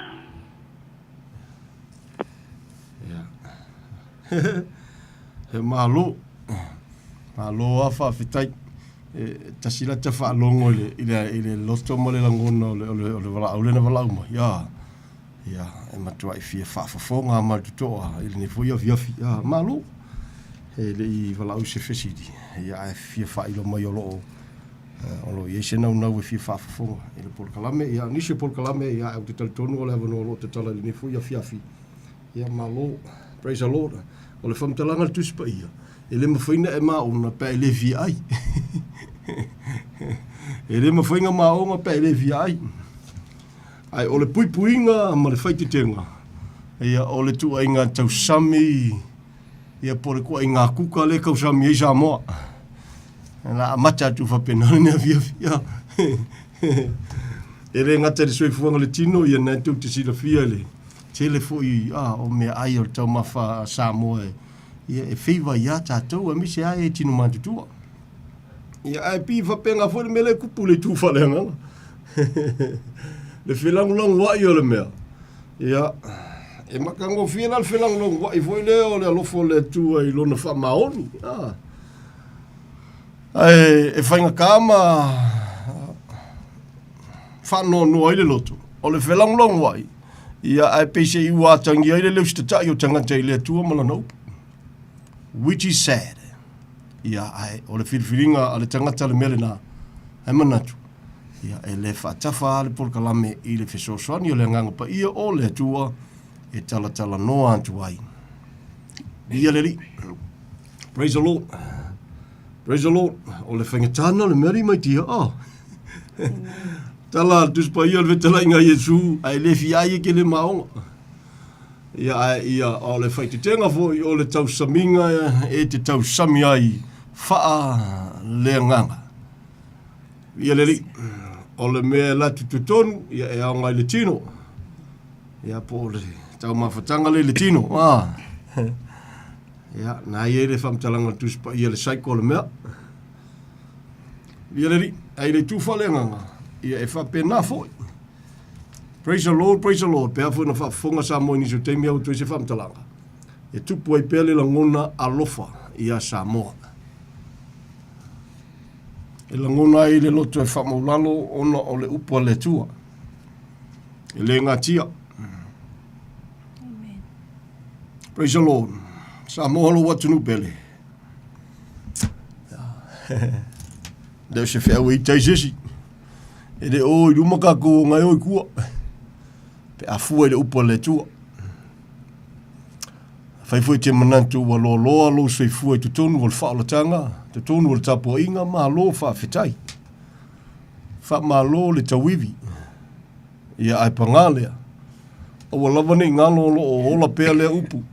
O le tautinonga, o tustusinga, o le wha maa lo si au o le apostolo le ipu filfilia le ngata mo nu ese al ta maa lo li sala elu.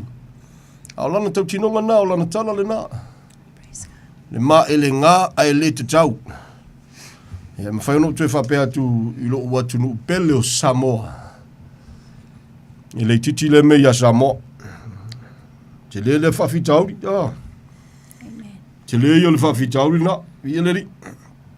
Te ia whawhonga ma tu tofu le la tue pa i se whamtalanga. So se taimi ia.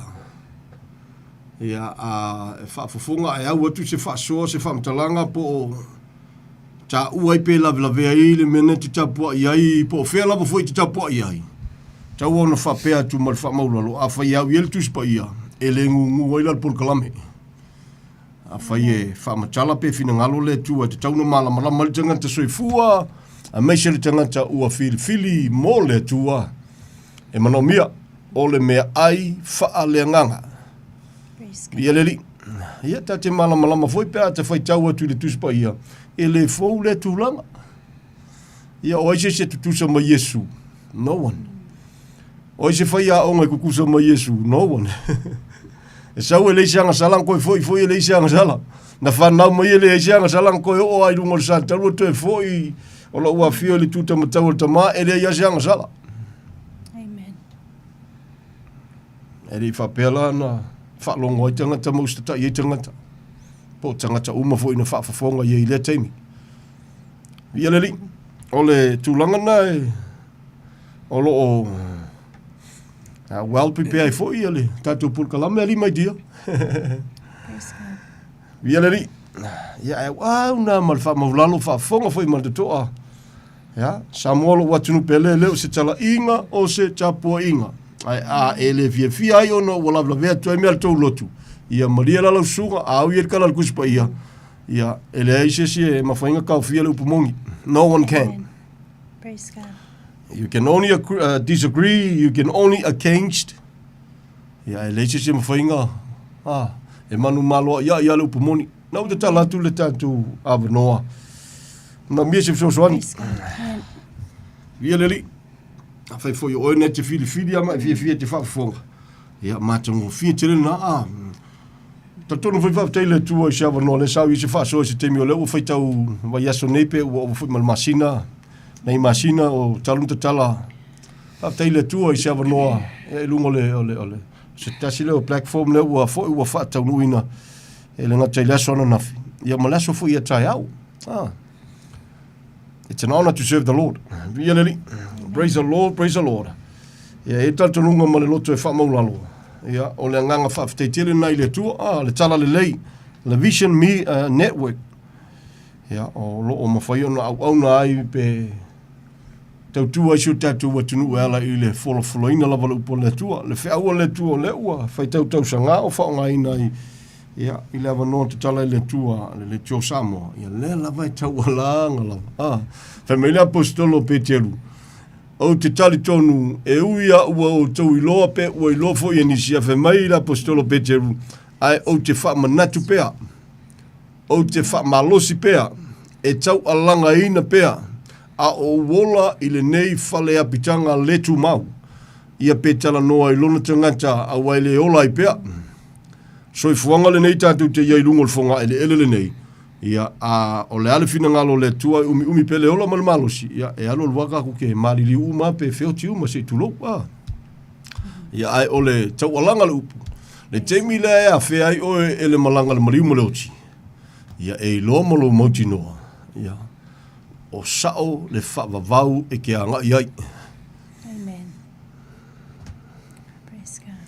E ke le sao i le whavavau le nā whape ona te lotu i whea. E ke le sao ai i se lotu. E leo se lotu e ke sao ai i le ola e whavavau. Ua nao i e sukeriso na whasa te roina. O le tani le nā, o le awala le nā, o le whaitutoa le nā. Ua nao ia fo i le whaitutoa. E ui atu i le tama. E ao ngā, whaafafonga sa moa, matutoa. E ao ngā, e te le i au le ao ngā. Olo ua ngā i te tapai. Tala tuspa ia, aua ne tu ua le whaapoto potoina ale auso. Pei o le masani al tō tele, ai se hao le porkalame le tua, e le kei me fellowship e le whanau le tua. Ia, e vi i whaatase i le tua, wha leo le whaafatai ma le viinga, fe wha malosia i fe wha mawhanawhana i le tasi, ia mesi o le upo le tua, e whawhangaina i pele so i fua, wha atua o na tangata, e tupu wha atua o le upu lava. Ai alu loa kau le fia le upu, ia lona winga, ia ua aikua le solmuri o le kamarenga, whamtalanga tuspa ia, your faith either e alu ngai luma, pe alu inkua. Whamtalanga tuspa ia, tupu o le upu le tua, lona winga, ia pe lenga komua kua ngefia fia, e ke lema whainga maonga pe le fia ai. Ai fi ai foi se tulo ia sao le tausaminga e te tausami ai ia po le me ai lela e tausami ai vi ia le ri e tante alofa ono le tangata le soi fuanga le tangata fou i le li se tala no antu fa pena ne fiafi tala no antu ia walama i tu fa faingo fi ai you know o le alofa le tangata e tapo inga ia lotu pentecoso lotu falaina. Ia a fou nil tanga tele faulatanga. Ia ese ole temina fe mele tuspa ia e nau le upu Fe mai ia e nau i le sua susu e le suia o le afionga le atua. O le mele tupu i le loto le tangata e wha nau fowina. E tangata ua salamo moni ma wha atua ia Yesu Keriso. E peia o le soi fuanga o le pepe pe a wha nau mele tino le nei. A wha nau no le pepe se tulo ia o le na E fisilo le tina le pepelo fatua whanau mai. E le ngata pe whata oto ilo na whata. Ia, se iso so ai loa tu lo Samoa. Ia, o le whasusu loa. Ia le li, e whapenga wila le tangata whalenganga. Le tangata ua surrender i le tua. Le tangata ua salamomoni, ua ua whaile nei o langa ma le nei lalolangi e le ma ila le lalolangi ate oe. Ua e ua whainga o le safa, nga o le polonga, nga o le maasiasi, nga o le kauvalea i o ainga, kauvalea ilo o langa. You know? Ina ua e langona lo la mai whapei fosole. Ia, le tua. Whamanga lo mai lo tangata whatawa. Ua ulangona lo se. Whamanga lo mai au tangata sala lo uola le nei whamole mole. No uola le nei ofo inatu moe. Peso soani la ua fio. Le aso le nei ua o filfide ia vea o Yesu Keriso mali ima whaola i lo uolanga. Ota se mana ia. Ia le li. E le foi se mea lo fasidi a kunga ua ngai lo le kamanga. O le ofa atu o lo so fua i le li ngai lo mea lo foi o fe avea i solo ngai vai kaimi. Sidi aku le ngalo so fua o foi nantu ya Yesu. Ia na lo mea lo foi fe avea. No kala kiki mea fe avea i le o ka makua foi ka to lua foi fa nga o la. Ia le ri. Le aso soli, ali mai tia. Soli taka fie ia. Ia yongo le malama. Waso la soli, mosa ka whanga vai le aso le. Oi, soli, kami arku malo ma ngi whanga vai. Ia si maku kaimi, ia, mua aku kaimi o le sunga le awa, o ia taito. O ngi vai kaimi, ia ola ko kamiki o kele le ka wakao me o fa fie ia ima. Me ka alo ngi vai kaimi o kaimi la, soli, mo le whanga vai. Ia wole au ngā. Keu foi le whanga waile ngā, soli. Se pēr keu ngore. Ia via le ri. Praise the Lord. Ala lo fo le tua Samoa. Ia o le o tatu iei le vai teimi le nā. Tanu atu ai le nei afi. E le sisi mea lo fasiri an tāua. Fea sia ia inga. Malo, tau le mea foi e tatau. Asi aku le si piko le inga po a mai. Ai le ai sisi mea sirin tāua. Na ilo o leo foi nanto lo soifua le tangata leo le tu Yesu fa foi lo no langa e fie le lotu ai le lo fa ma fie le o le lotu le tangata na yanga tu le fa soa yanga tu le fa manatu yanga tu se fa malosi vi ele ri ya le ne fiafi. Praise the Lord. O aso foi fa bene ia li mai dia ya mal fa funga nga Samoa ia e fei lo foi ia inga sori ia nga sa fo kilisi masi ia ave foi fa na mo le pepe.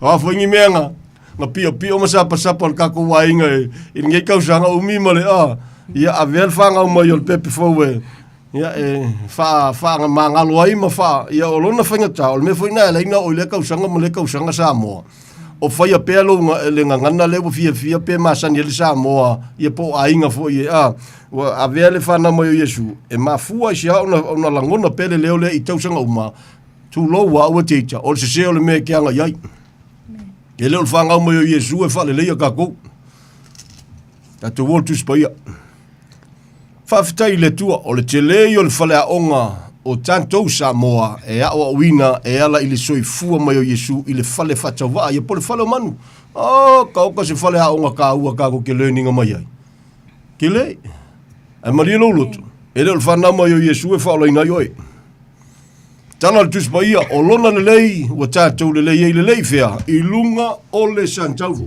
o e sa vava mamao a lata mai ona o le a ona o le toto o Yesu Keriso. E leo pepelo la tu spaia. No wonder why fe mai fam talanga tu spaia ni so temi e o ke mongi la ko ke malama fo ia Yesu. Ma ke mu i lana upu. Ai leo sau.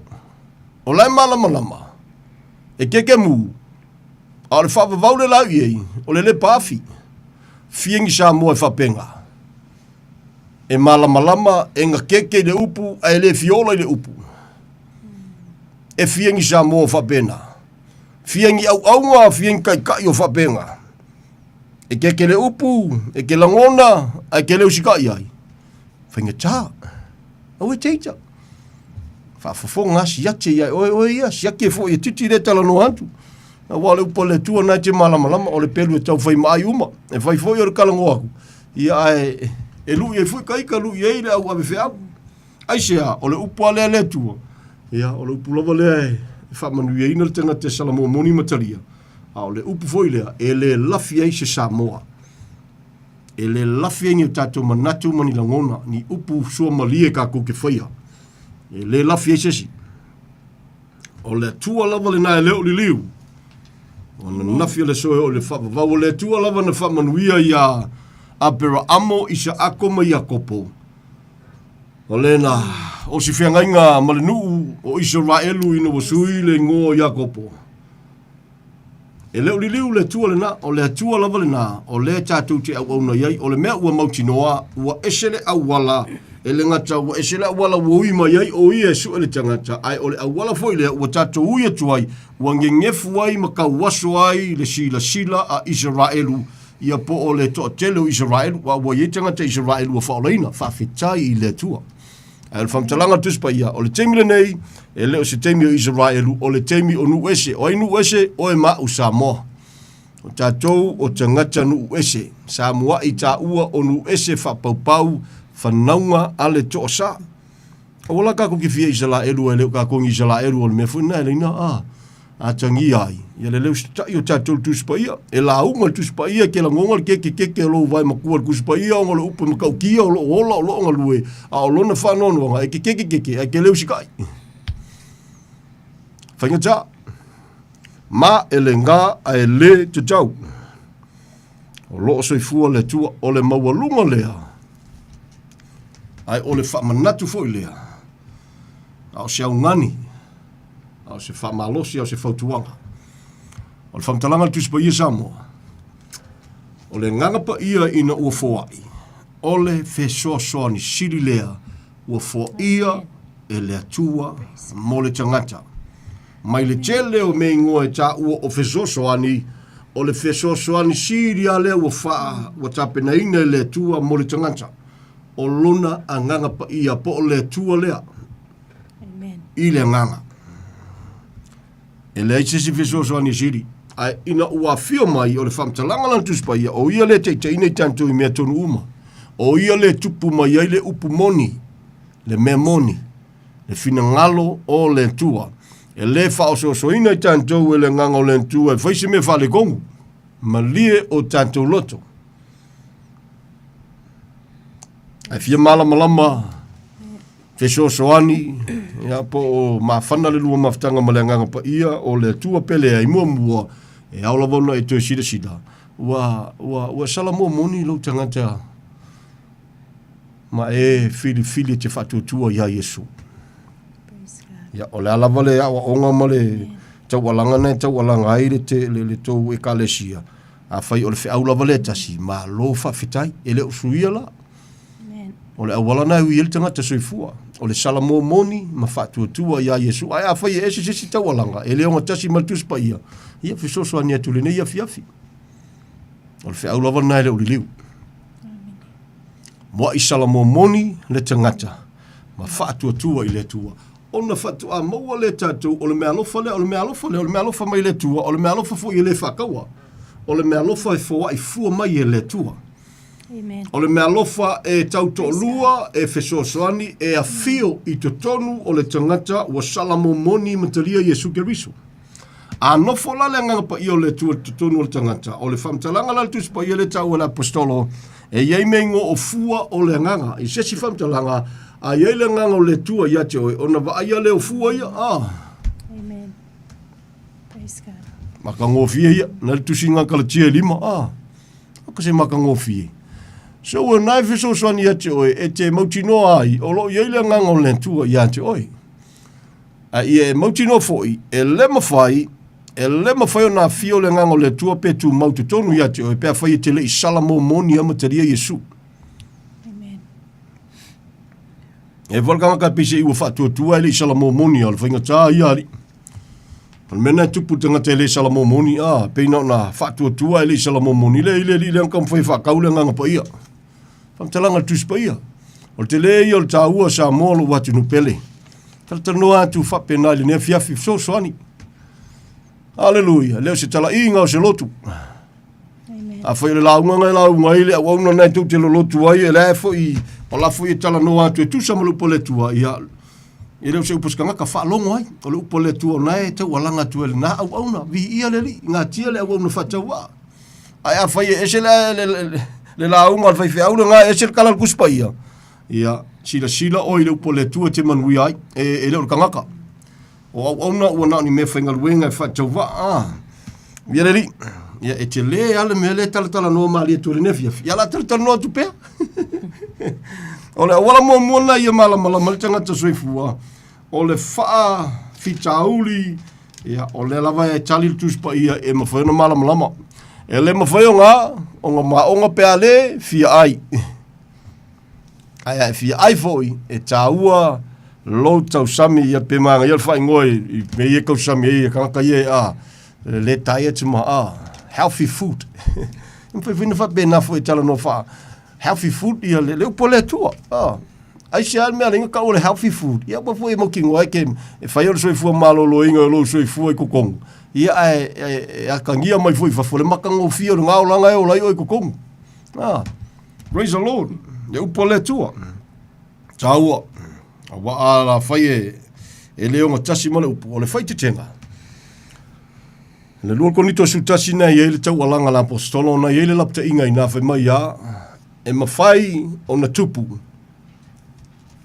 Lea, le tau alanga e se tangata o se awa onga e ese. Se tala le lei e ese. Le anganga e ese. Po Yesu ese. A whaila le whamtalanga le tuspa ia o le tau ala le nasa moa.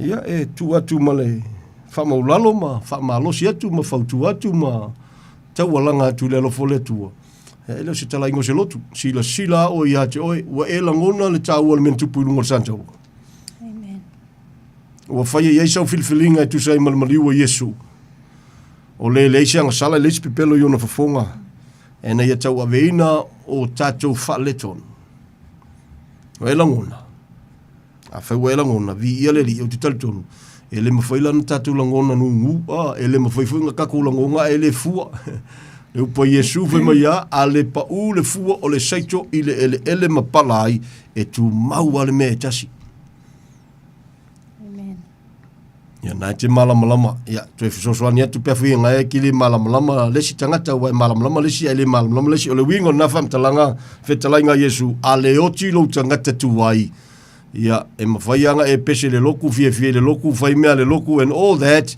ai o le mea nai tupu e leo amana ie oe le pule o le lotu e kasi le pule o le lotu o Yesu e le pule ko e kalesia pe pule foi le piko le mako ke au ngai kai nei ai wana oni au na o mātou tangata faa tawa e le ai ama se whai e pule se loku amen can I say that again e feo lolo ale au fie pule faa le ilonga le ai pese ie faa pe ngale lungo le mea o tangata o le tua whai mailana upu, o le pule le na fwai, o le pule atia e ai le tino ke riso, e leo se pule le peti ai, e leo se pule whaonga se, e apius ai, e au na le lofa o le tua, po whea le kale sie ke iai. Amen. Ka kuwai mea whale anganga, e tasi ale pule o le tua. Wana oni au na o tātou tangata.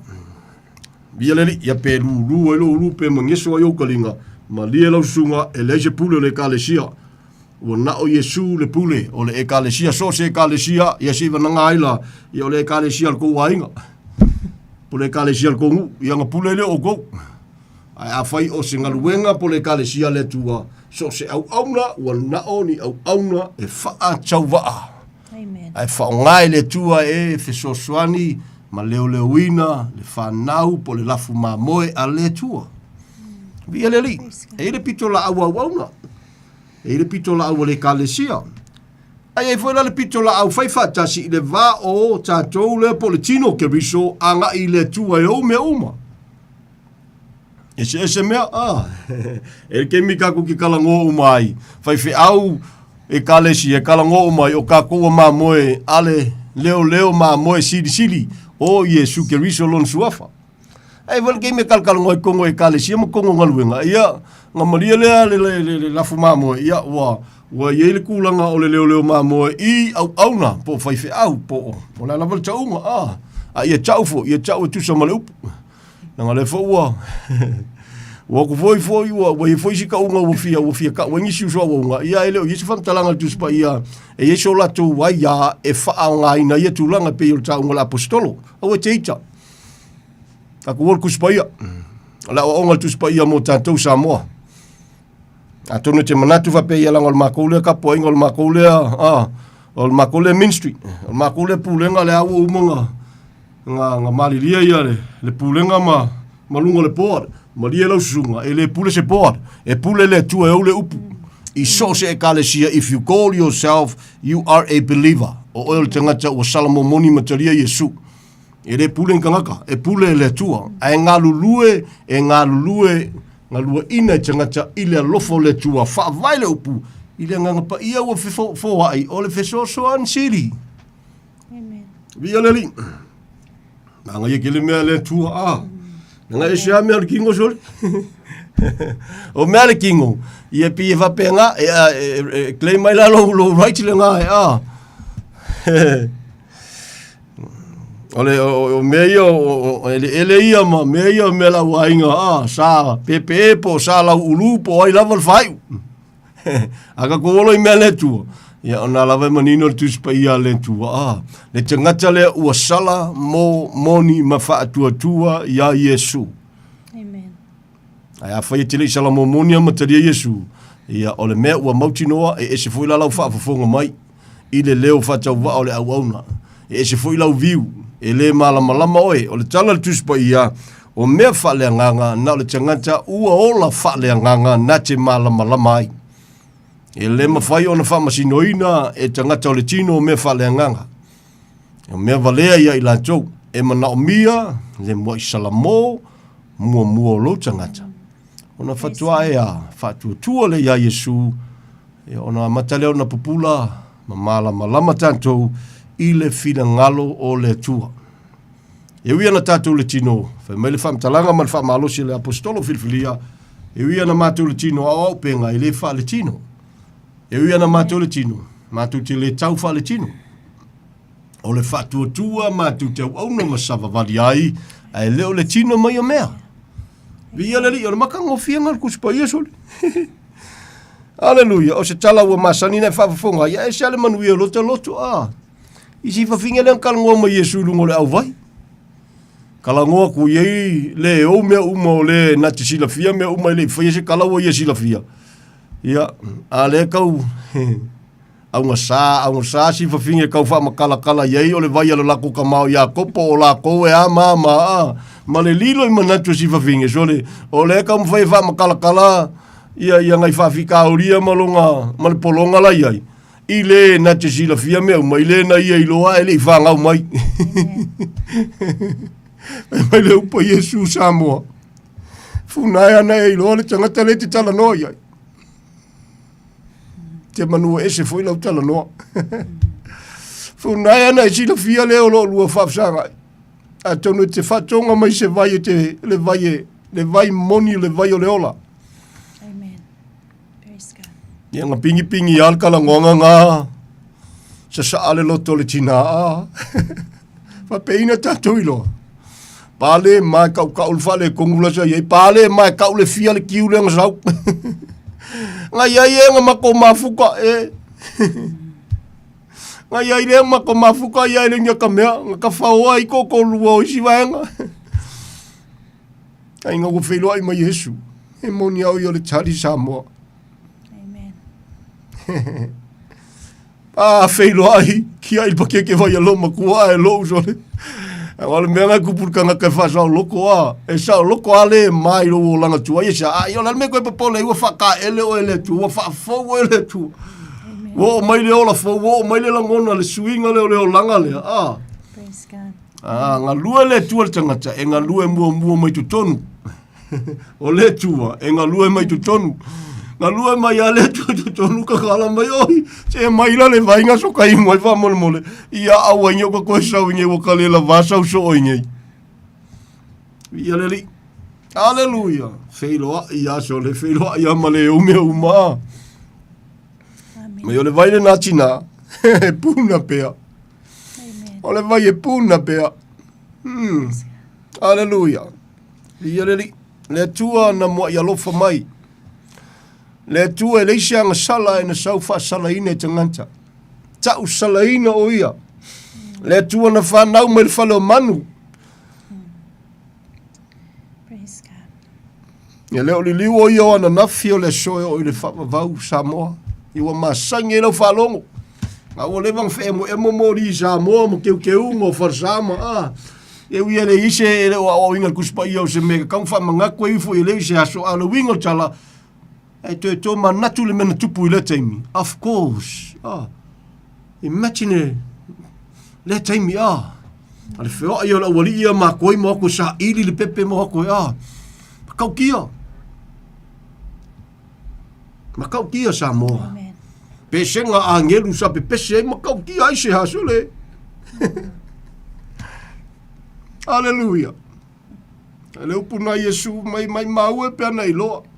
Fale te mina la tu fo Yesu mata mantele a Jerusalem ma tangi ai ma Jerusalem mai mai mau pe ana o to iloa. Sa molo watu nu pele te whafafonga le Nepal kalame. Le se tala ingo se lotu. Whamalo se whene te tapua iei po wao lea i ola tusa ma le upumoni. Whamalo losi ai. Whafafonga tuele ola le upumoni. Ngai au se inga ma whafilongia le whaife au. Le tusipa ia. E ke le sao se whaife au. Ke le sao se kangaka. E ke sao le upumoni le tua le upu lea e awa uina Yesu o le tali. O le upu lea e ngalua eile ngango le tua e wha malama ia te oe le tangata e ola nau i le tua le fina ngalo alofa o le tua. E ei le tāua o wauna. E ei le tāua. O le pulkalame le tua o le ora le tua. Te tonu ainga ia e ele tama e ele tina which is o mātua ia ma whanau. Whapena fo tonu le tino ke riso. E iei le kalesia, e iei e ngā lulue, e iei male au auna, ia po leo lo ubo teiteia. E le ora le tua. Praise the Lord. A le ora le tua. A ngā lua ile ngango le tua. Mo le malo, mo le vi inga o le tua. E le su e inka ko mea. E le su e po ai usiri. E le su e so fia kama mamafa e ngā le vale ngā. Wa nao ni au auna e whaatau wa au tātou tangata. Amen. Ia leri, e le su e so ka kofia kama mamafa e le vale ngā. Usa au auna. Pai fe au, o le alko inga ka wai oe. Au auna mal wha maulalu. Wa nao ni au auna whaatau wa au tātou tangata. Amen. Amen. Praise the Lord. Seu ke fica mamafa. Hallelujah. Kalkalango ia Yesu mo lo ngalofa. Nice le nga. Ese tali wana o ia le tali Samoa lo watu nu pele. Mo lunga lo na lofa tu noa. Praise God. Na mia oi, na mia e tangata uma. Te tala no watu taita ia ma sio tolua ma le fa maulalo. Le fa nau foi fa le tu te tala noa o le filinga ua uma o na whaia ma ua tafe ma yeile alofa leo le tua ma tu te olai. I lalo o le alofa tu noa wola sa loto ai. Ai o le sa lotonga tu sa ma le upu o le sa lotonga au auna ma alofa ai. I le ngalua o le nganga pa i o le tua e mauti no foi. E le na o mātou. La iei tanga te Samoa. Tala noa pe Samoa ki leo kalangoa kaua whai lau lain kaku Samoa. I Samoa ua wha mau lalo foi matalia Yesu le na. Yesu na na maliu. Ia le li. Amen. Praise God. Tatou te ola la. Aku ke leo masalu-salu. Amen. E le se mengo seo masalu-salu ka ko va pesi. Ia se yo lunga po po feka aku ke o ia le ai. E o aku ka ko la longe. E o amal mo kingoa. A e mo le ola mal malos. Ia e tatou te o amal mo tinoa o le fatu tua tatou te sava vali ai mau au nai malo lo fai le o le tino mai o mea. O le whatua tua, o le whalango le meu whamoe o le mautinoa me leo vaia, aisia, tātou te au auna whamele tusipa ia, o le tua, o le nganga, o e tapua ia te ia, e au na tapua i le nganga e whaavai i le mea moni. Amen. Vi ia leli. Fo ia le vi inga i le tua le unua tātou wha maulalo. Fe so soani atu le nea fiafi. E leise si mea lo fasiri ale na sa moa. Nei lolo salamo moni matalia Yesu lo walanga. Praise God. Hallelujah. Hallelujah. Via le ri. E leu pule tau fo yenisi. Once you're saved, you will always save. E tau olo na wa wina ina ia fa malama lama le leisi fasi fai kaule nga. E moni ma fa maoni a ia malama lama i le awa onga ma fa malama maina. A ona salamo moni le tangata ma fa tua ya Yesu Keriso. Your life o le asuia. E le toi ola oile o langa tuwaina i ai. E ui a tatu te whatau waa, e ui tatu te vai tau mawhai. O le a yele swing o lo langa o le a eola nau i le tua, o le nau pe o le pepea, e nau le sua susu i le suia. E ke ngau le fina ngalo le tua, te ola e whawhiawhia i le tua, whamela apostolo Paulo, a o mātou wola i le tino le nei mātou te ola e whawhiawhia i a te ia. Amen. E se la maltangata. O nai vaenga te tauna matua wha manino le leisi whasi whai kaule ngama le mori maunga ngisi. Once you're saved, you'll always save. O le vesiri, ua sala mo monia.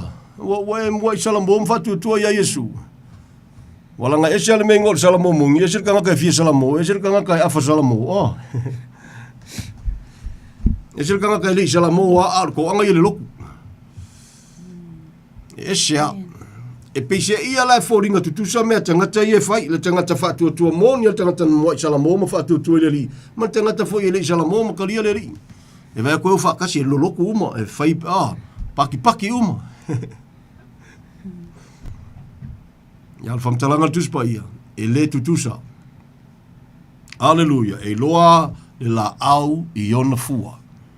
E tau e fsoswani a te oe wha malamlama i a te oe, o le mena e lui tawina i peta tu Samoa. Ta te alofa, i le soifua tapua, i ma le soifua nau tangata, le soifua sa ili, le soifua te talo, le soifua anopongi tangata. Ai ole me ta te alofa ai. And yet, they are still, at the same time, o la lawai tau waso. Le wingo le tala. Hallelujah, le ola sa ili ma le ola tapua ai. Ai leo malama le tau te le E na sio pa itasi ai isi vaenga leo tue me yesi le mtau pula se furuai. Ke o fo kai kai fai ka waku kuspa ia fai kau ke ngese falinga ngal ngese. There is no such teaching. Na wa Yesu e fai le kalesia. There is no such teaching na wa la apostolo Paulo e fai le kalesia. Ele ai se temi na fa salai. Jesus kanga ka le fai le se kemi nga wa Paulo e fa salai se kanga ka. Fe ku o se kanga ka. A fel fam talanga le tuspa ia la me wa lenka ku. Ja. Tatu so na fai nei tangata si fa ngai se tulo o keika la el meu ka ko le alo lo fai kangaka ta lo fai ya Yesu na maliu fa sa lo to tangata ale o la le alo lo fai to tele o keika.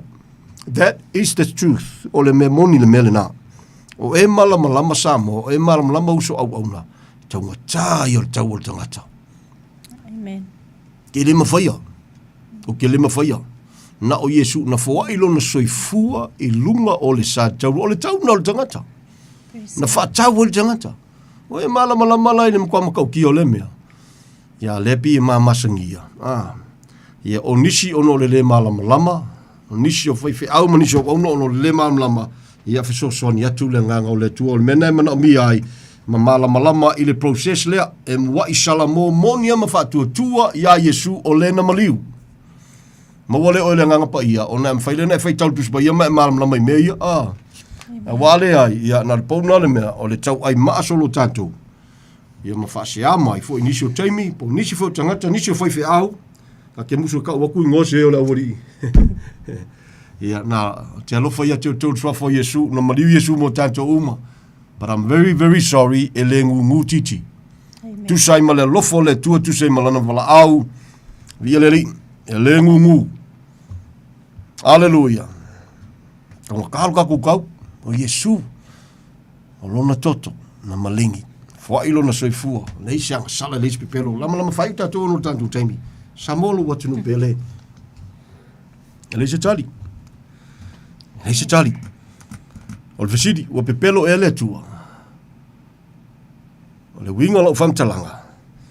O le tala le tuspaia, o le whetalainga Yesu. O le sa ilina te maua o le tui e to ina mai, pe te tala ina mai. O le ela le mea, le inga ko anga iska ngaka ka kaloma anga pongi, ala lava ka waso. O fe kongu le fa le kongu le keplea. E le o se upu e fa se atu se tu lou. Ai o le fisosoni atu. O le ale mena tupu. O le ale mena, o le ale ina tatu le maua pe afa ilona winga lau pe pelo Yesu ka kusa ilia kua e le fa lia mai. Le ai e le o se atua e pe pelo le atua. Ai lona winga e tue fesiringia tantou. O oes tangata o salamo moni ma fa tutua ia Yesu pele ai. Nanga eser kangaka ko anga le loku, eser kangaka o salamo moni. Lopu na Yesu na lafo a. Amen. Te whafonga tēnā no coachinga. Ia ai o lupo tuspaia. A le pa u le fua o le seito i le ele mapala ai e tu mau ale me tasi. E fia kausanga e aru le loku. E fia kausanga po o lewa foi. Whaonga inga o le loku o le ase ko fingo whaonga ai. A whaia ke le salamo moni ama taria Yesu mai la matanga. There you go. That's the problem. Nā tō nua nā e tupu e whawhita uli le nā. Nā e manatu leo wa lewa ngai whaola inga. Ai ke leo iloa le ai. E ke lei whaola inga. Ngā ai ke ola leo langa ka ngaka loku. Ka ngaka fia le loku. Fia whaimea le lotu. Ai o le pule o le lotu o Yesu ke riso lona suafa. Nā e tu i whafu. Whape ina iloa. Titi o wheke sa wema ngā kala. O le kala al kuspaia. Lauti kaia le kale sia murmuri al tusir whalinga e kale sia fitu na tutono tusir whalinga. Whamai lauti kaia ua e whapea ma e manatu mai tautino ua e mau oa. Ua e le mativa i se me tasi o le tautinonga lea lauti kaia. A le tala al tuspaia. Whamai a. Ua e le lolo tawaso. Te le o lolo pangatia. E te le o loa ia lo le lava. Ale me fa ngongo ai fe mai. O le tu Yesu fa fo le na fa tau le kalesia. Amen. O tu le pule. O le kalesia fa fo ai fa ia fika ka ngaka ku fa ia fika o nga maka ka ima fa fia kong nga si o maul kuspa ia ka lofa. Vi ele li. Praise the Lord, praise the Lord, praise the Lord. Ale au na mal fa maulalo Samoa. Amen. No watunu pele. Hallelujah. Olna. So swani ya tatou, e te tue manatu mai tue sila Yesu.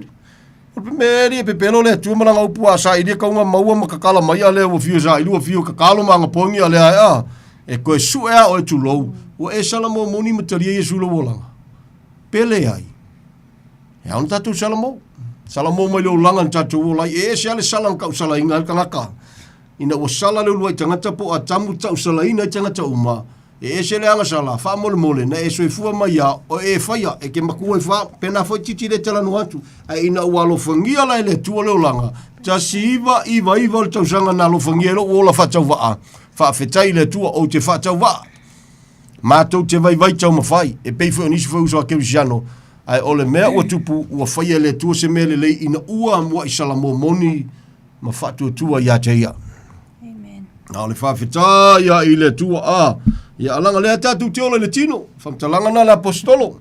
O le ai kako ke whekoai, o le ai kako ke ola le kingo. Ala maanga i el kali e Yesu, nga kali el kamalo, o nga soli. Whai ua nge fiafi Ma whakianga fol kamalo, po ngi mai ngo o ia ke ia pingo, so whai ngol kamalo, pe se mema kui mai a satani e whai mai a, no au whatonga tu le tua, so le wheso soangi mai. Ai, so le kali. Whai mai le upa Yesu ia te au. Atali, ua lava, ma te toelo ua lofa tu noa. Amen. Woo, beautiful. Lava ma te toele lofa tu noa. Akaso le ai. Ma lava i ka ua mai tia. Seki le nga. Lava i ka ko uma Samoa umo wha maulalo moni mataria Yesu. Seki ka ko ua. Pasa paki mo Yesu. Ede se kala ingo se loku. Via le li. Hallelujah. Tali na Yesu. Ele ngatana tali a Paulo. Ole tali na mo tanto. Mo ati mite.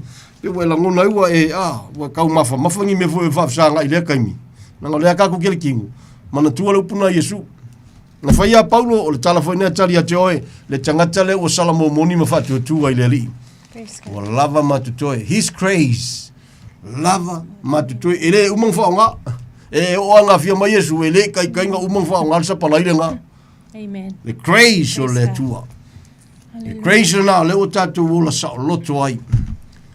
Se ko lako le lisi le fai wai. mai le pule satani, mai le fefenoti, mai le pule le tulafono, mai le pule le angasala, sa lota ve mau auna o le whenga fau, sa lota ulu whale me sirina pa ia, ma sa lota mai le to sa lo angai mai. Amen. Sa loko i me uma ie fiku, ona o le toto o Yesu Keriso. Ele o le toto o Yesu koe whapopo i foi, ma sisi mea. Amen. Koe whapopo i foi ma le, sa paki ma le se furuai ma o mo isi me whapopo iai. E whapopolo iai wa ilea mana ia le maliu o Yesu Keriso. Si koe whamalamala kunga isi mka upuru iang kau kalakala ngefia fia mai tia. Praise God. A mi tele tau wala upuna, one save you'll always save, e taua, e tue siakia, penga e faa, ngai salamo mongi ele makanga bele hai. Ale hai. O ngā kongwa ngā lai faa fika au li fale kongo leo langa, kwa koupa. Me vula ngā le fiengi a kausanga. Pe ia ur kako mo kwa mongwilo wolanga, al mo kwa makau kia me ki fai. Mo kwa makau kia o kala ki sau ngoa, mo kwa makau kia o mafaufonga ki mafaufau iai. Nea kako kere kingo, ele ama se me e lilo i le sila fanga a le tua. A te lolo po tuspa ia fai wele nea fiafi. Me leo puna tau ala apostolo, mai fai mai e tuspa ia. A lofa le tangata i le tua. Sila fia e le tua le tangata le. Na Samoa o fene te whafonga mai, o fene te alala mai, o fene te mafuka mai ai. Tala tuspa ia e lofa i le tua. Sila fia o e le tua. Beautiful la. E ke fiu e ke fia piko i luma mai fia lau i loa i meo le kingo maa uma mea uma e sila fia le tua ke le whaia ongolo walofa e ke whaia ongolo fia whai. Whao vi inga ma, le alawa nisi mafuanga. Ia lona winga. E le whapea e le sila fia le tua, alo winga tala, e le o vi ia i le tua, e mai mau le taimi. Tau ti ngā, mai mau. Once again, e maualunga, sidi ese, le lofa, tu no le tua, le sisi mea lofa, sidi nkaua, ngai vai kai melkirisi masi. Ngai lo le ofo lo wo langa pa fe tele talia Yesu. A o ele wo mana mo salamo ma talia Yesu fa malolosi. Ma lo ale on sai fa malolosi. Le se me fa le ngalu ka ko kinga. Ile tua malona fina ngalo tatu fetalo talo yo lo mantu atu. O ko ka kalo. So se sala sa mo salamo moni ma talia Yesu mantu mai foi nei pitole au vai. Le uso le talo. Ne se kala ingo se loku. O le tala inga. O le mentupu lungo santa luna fo ilona so fo Yesu Keriso lona suafa. Ono lona lofa. Le tua ia toi le nefiafi. So soania tu le tua. E so tanto atunu. Ia le li. A fea tanto le malanga. Le mariu maleo ti ese le manga yo le a fea. We're ready. So se came ya. On ka kou. Na se mea ngawha kao le a fea le malanga. Le mariu maleo ti o le tu Yesu fafa ilo wolanga. Ta lofa. Ele ma faya ni upu mafanga. Fanga se fai au. Na faya lo mariu o na lave ina o e pe a fai. E te le salamo moni. Ma fa tua ya Yesu. Yesu le tali o me ma lava. Vi ia le li tama lo mātou atua. Mai al pol kalame ne fiafi. After yatu. Ia le lua nganga pa ia lo ngalue. O lo ola. E le foi fua. E manu maloa ia i tama e whavavau i so se taimi. A so se mea tau alanga inai. O mātua tua si tia tu ia joai. Whio e me si mo si o mātua hatu no pele o Samoa. E lei mali ufuolo walu pele tama. Mātua ti talitonu ma whatu tua i lau upu. O le mele ma whaia le tangata. E le aia ma se mea whingatai lau. Whio afu ngaluenga whaia ina. Ngaluenga wha lave whaia ina sa tani ma le malosi umol pou ni uli. Tau ma whaia wha lave tama, tau ma whaia wha tau waso, loto, le tangata nau ia te oe. Wha mole lo mātou atua. O e au le atua a wheta laia tau nuu. O e au le atua a te tala e lau a fio le whaitoto ai matala lava. Molo malo molo vi inga. E te leo li liu. Wha mole iso mātou atunu pele o Samoa. Manatu ia Samoa tama. E leo se lotu e sawa le tangata. E leo se ingo se lotu. O na o Yesu Keriso le na whasata ruine. Salamo moni tangata ma whatu atua iai. O na ngalue lea ma wheso swani lo wanganga pa ia te di matai ta i ala tonu umai vi iai oi. Anga leiso matu watunu pelo Samoa yo na tai ta i ele whangaloina. Yo na vaenga is ese tama. Avanoa tatala o lau upa moni. Lau whaola tanga. Wha mole tama. Ai fina ngalo alo whai ai. Wha mole lo manta watua. Ta pena ina o e avanoa tatala tama. Pifo na ngalue lo mana ma tatala e lau fio nisi o avanoa i lungo nisi o platform o lo awa wina ma tawala ngai nei lau upa moni. Hawhetai tele ai lo walofa. Ngā ti alo mātou whātawa. Ana reita maso mātou atunu pele. E tino mātou tua o lava i alo ma whanau pele. E se tasi o salamo moni ma. Foi nā tu lona loto i au ti ate oile nea fiafi. Ia langona le nā tangata le wha maoni o la upu. E leisi alofa siri lo walofa. Na wha alia lava ma whatau no ilungo le santau. O i se tasi foi tama o e sa filifili whatasi ma lau fio o i se me o sasi ma le mantala aitama. Wha manatu ilona loto. E te leo li liu e whavavau. O mana e whatawina le tangata i le tau. O lo toto na malingi. Whaia pēr o e mea siri tama. Tapo inga le auso tama le nea fiafi. Si tiu au lofa tama. So se Samoa mantua nei por kalame o no laupu moni. Si tiu au lofa me oma. Pulenga le tio tama le au no lo tiu te le whangaloina le te talo. O au lofa e whaloloa. A inga le whatuatua lau tele i so se ngangana i so se lanu. Le whangaloina lo nuo i Israelu i le te talo. I lo lava tei me tu sei malau upu. O matu wola whatau waa ta male auso, le ngā te leo ma ua ola whatau waa ma le whanau. E se le matango fia le ola i lalo lo walofa tu noa. Au na mawhaonga ina molo ma lo molo viinga.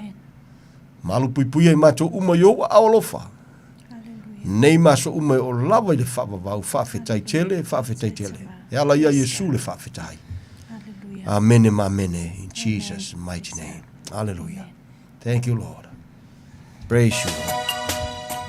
Hallelujah. Thank you, Lord.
Aloha la kaona iai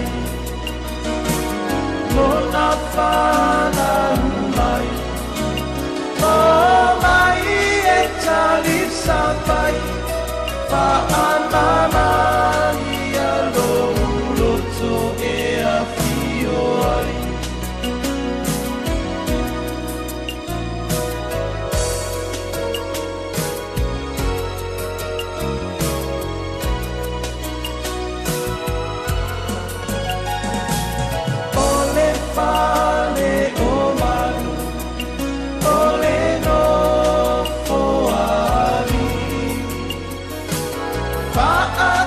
Sa ole loto ua fio ai le ali amu ia se agama o soi fua ai te alava e me ole que risiva si o oi le gata ata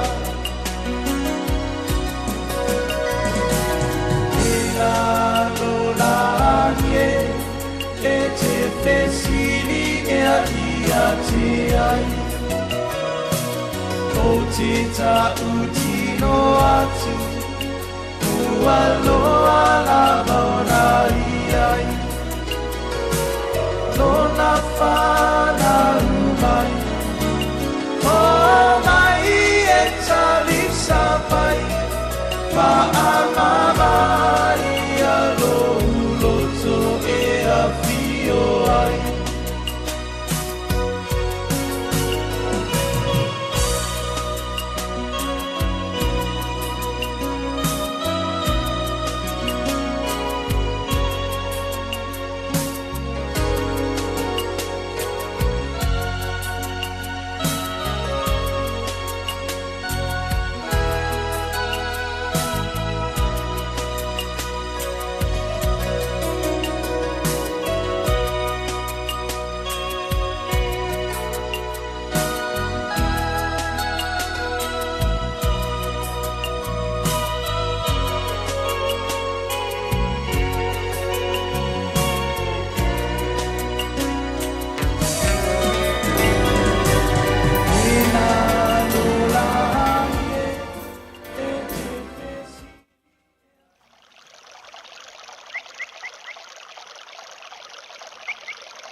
sepuluh minutu te ale tu laiva mai at por tato proclame man mano le upumoni penspelena pasta titi sal pe amar patoya tadia pa mano pa tai po mai po proclame le nine apoliva ile asa mo le wata pe mai sunga to ina pa tai de lo po le le po pe lo mar to ina ya fiu Queenie Ta'ala ia le po ua maputa mai po i le Paul Klame ia taruai o lo malanga po ia le tunga po to ina ia toala po wina pa apunu ia le upatis mai po nei po ia sunga to ina ia apulu re pena ia male sunga to ina ia piu Queenie Ta'ala ia o tato Paul Klame toi paolola le urua ia lofa ia usmai ala pa ponga Samoa.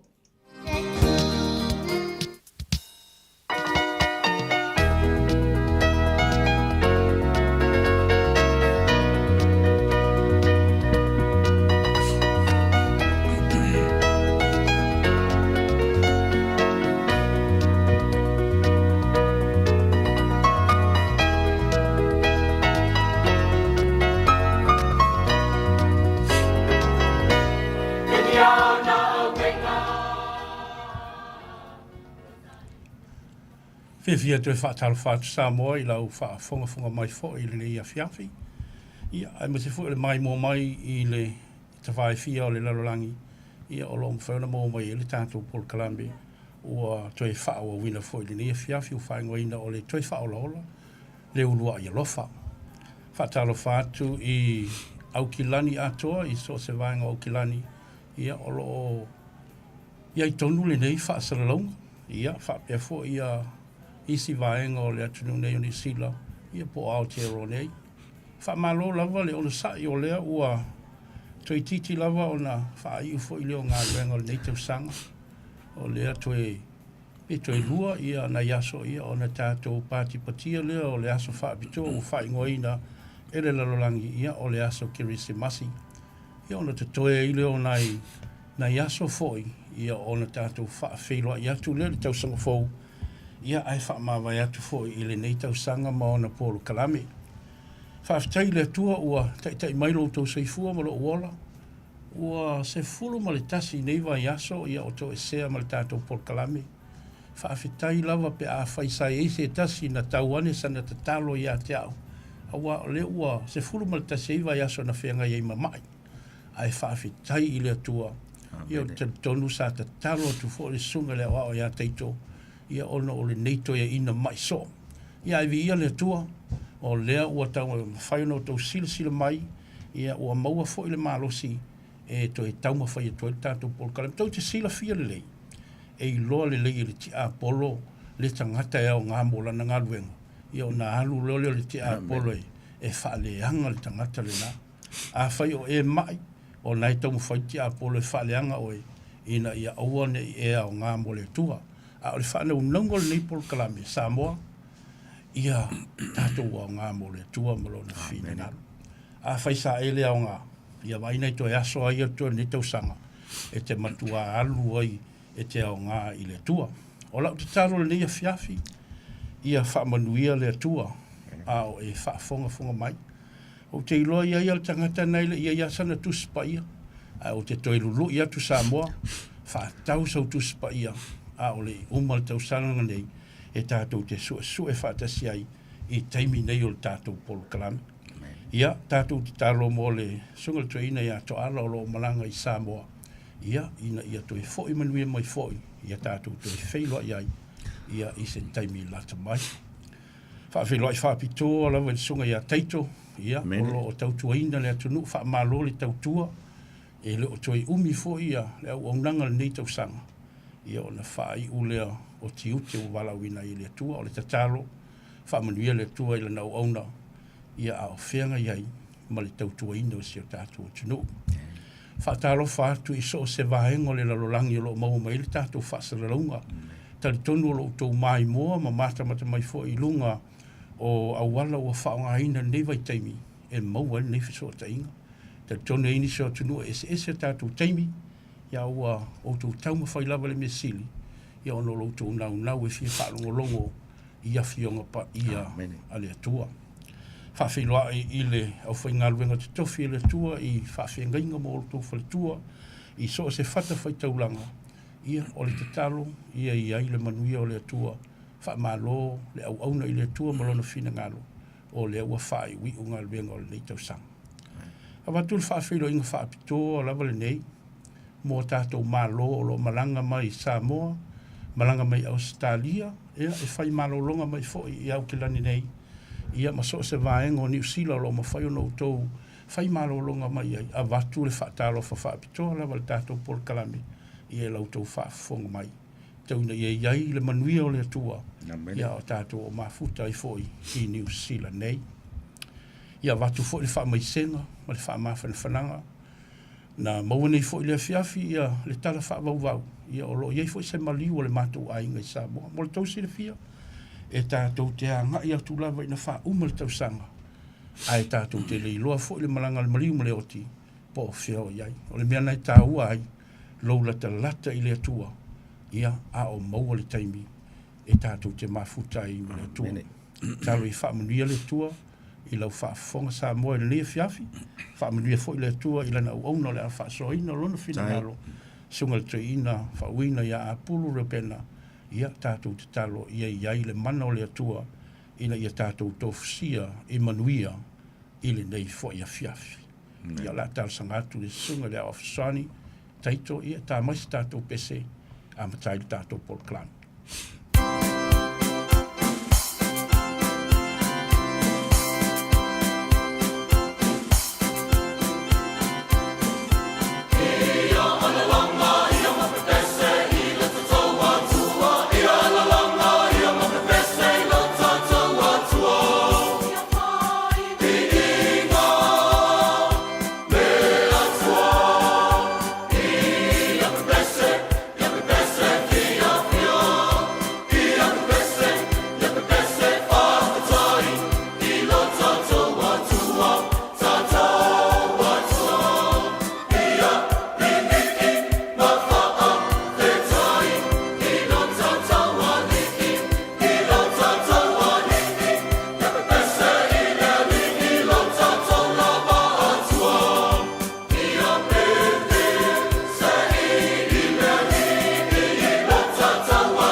Tua, e te taulawa le vi inga ia te oe lo mātou o tua. O oe o le atua le lei, o oe o le atua o le alofa, o oe o le atua o nasai, o oe o le atua whaapani pali o mātou tangata whaingata. Whaaftei le atua ua whai wiu ia a luenga matiu te le nei tau sanga. A lo maualunga pelo o alofa i o mātou tangata whataua. Whaaftei le atua le soifua mle olo o tangata Samoa, whaaftei o teite ina mai fōi mātou i le neia fiafi. Whaawano ina o lātou teimi, mātou te talatala no ai i a te oe le atua le lei. Talo e whaamanuia mai, whaapaia mai, a o tātou o mafuta i le neia fiafi. Talo e iai o manuia i o tangata Samoa, whaamanuia fōi le au aunanga lau, au auna ia taito le nei pō, ai maise o mātou tangata whataua. Taulawa ne ia maualunga le vi inga o oe le atua, i mea uma mātou te whaia. Whaamanuia le whaafonga mai o tangata Samoa i laua fionga le a whaasoina. Ua mātou te talo i nei mea uma e le lusu whapa. Ia Iesu. Amen. Amen. Ia, tā ua lava ia le e alo tuspaia. O le ale a whaitawina ia le tātou tuspaia i le whiwhinei. So alo tuspaia whaamule mole i le luka e lua. luka lon ta upe lua. O leo le ata to feita wina fia wa wai.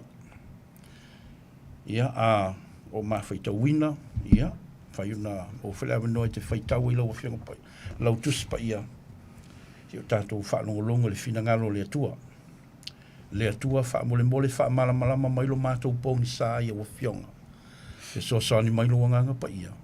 Ia mātou ilo tonu. Lou lava fina ngalo. I le suafu pa iyo Yesu a mātou te talo tuai. Amen. Amen.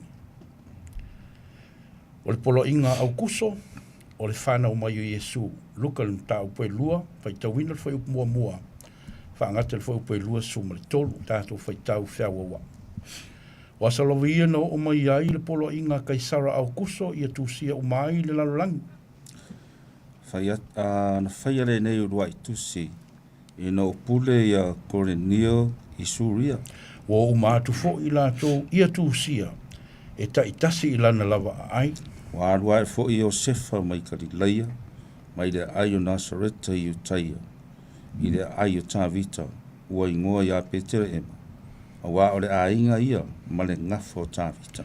Ia tūsia whaatasi ma Maria lana wā, sa whau ia te ia, ua tō o ia. Sai ai i la ua, ona o lea i ona pō e whana wai o ia. Ua whana o ia lana tamauru matua, ua ia au ia te ia i le ie, ma whaata oto ia te ia i le whare povi, a wala tō te le ofi i le whale tali ai malo. Sai le vāo, o lea nuu leo mā moe, sa no nofo ai ma leo pō i lo lātou lafu mā moe. Whauta fō i ua tū mai a te i lātou le āngelu o le li. Ua pupula whaatari o leo mai fō i a te i lātou le pupula o le li. Ua matu a fefe ai lava i lātou. Na whai mai lea o le angelu i a te i lātou. A oto te mātatau. Ua whauta. O te au maia i a te o tau le tana le leie o li ori te le ainu uma. A wā o le aso nei ua whana wai i le ai o Tavita lo o tau whaola. O le ali i o Keriso. Whai longa le nei i a te o tau e lo ai e o tau le tama mea wa au i le ie.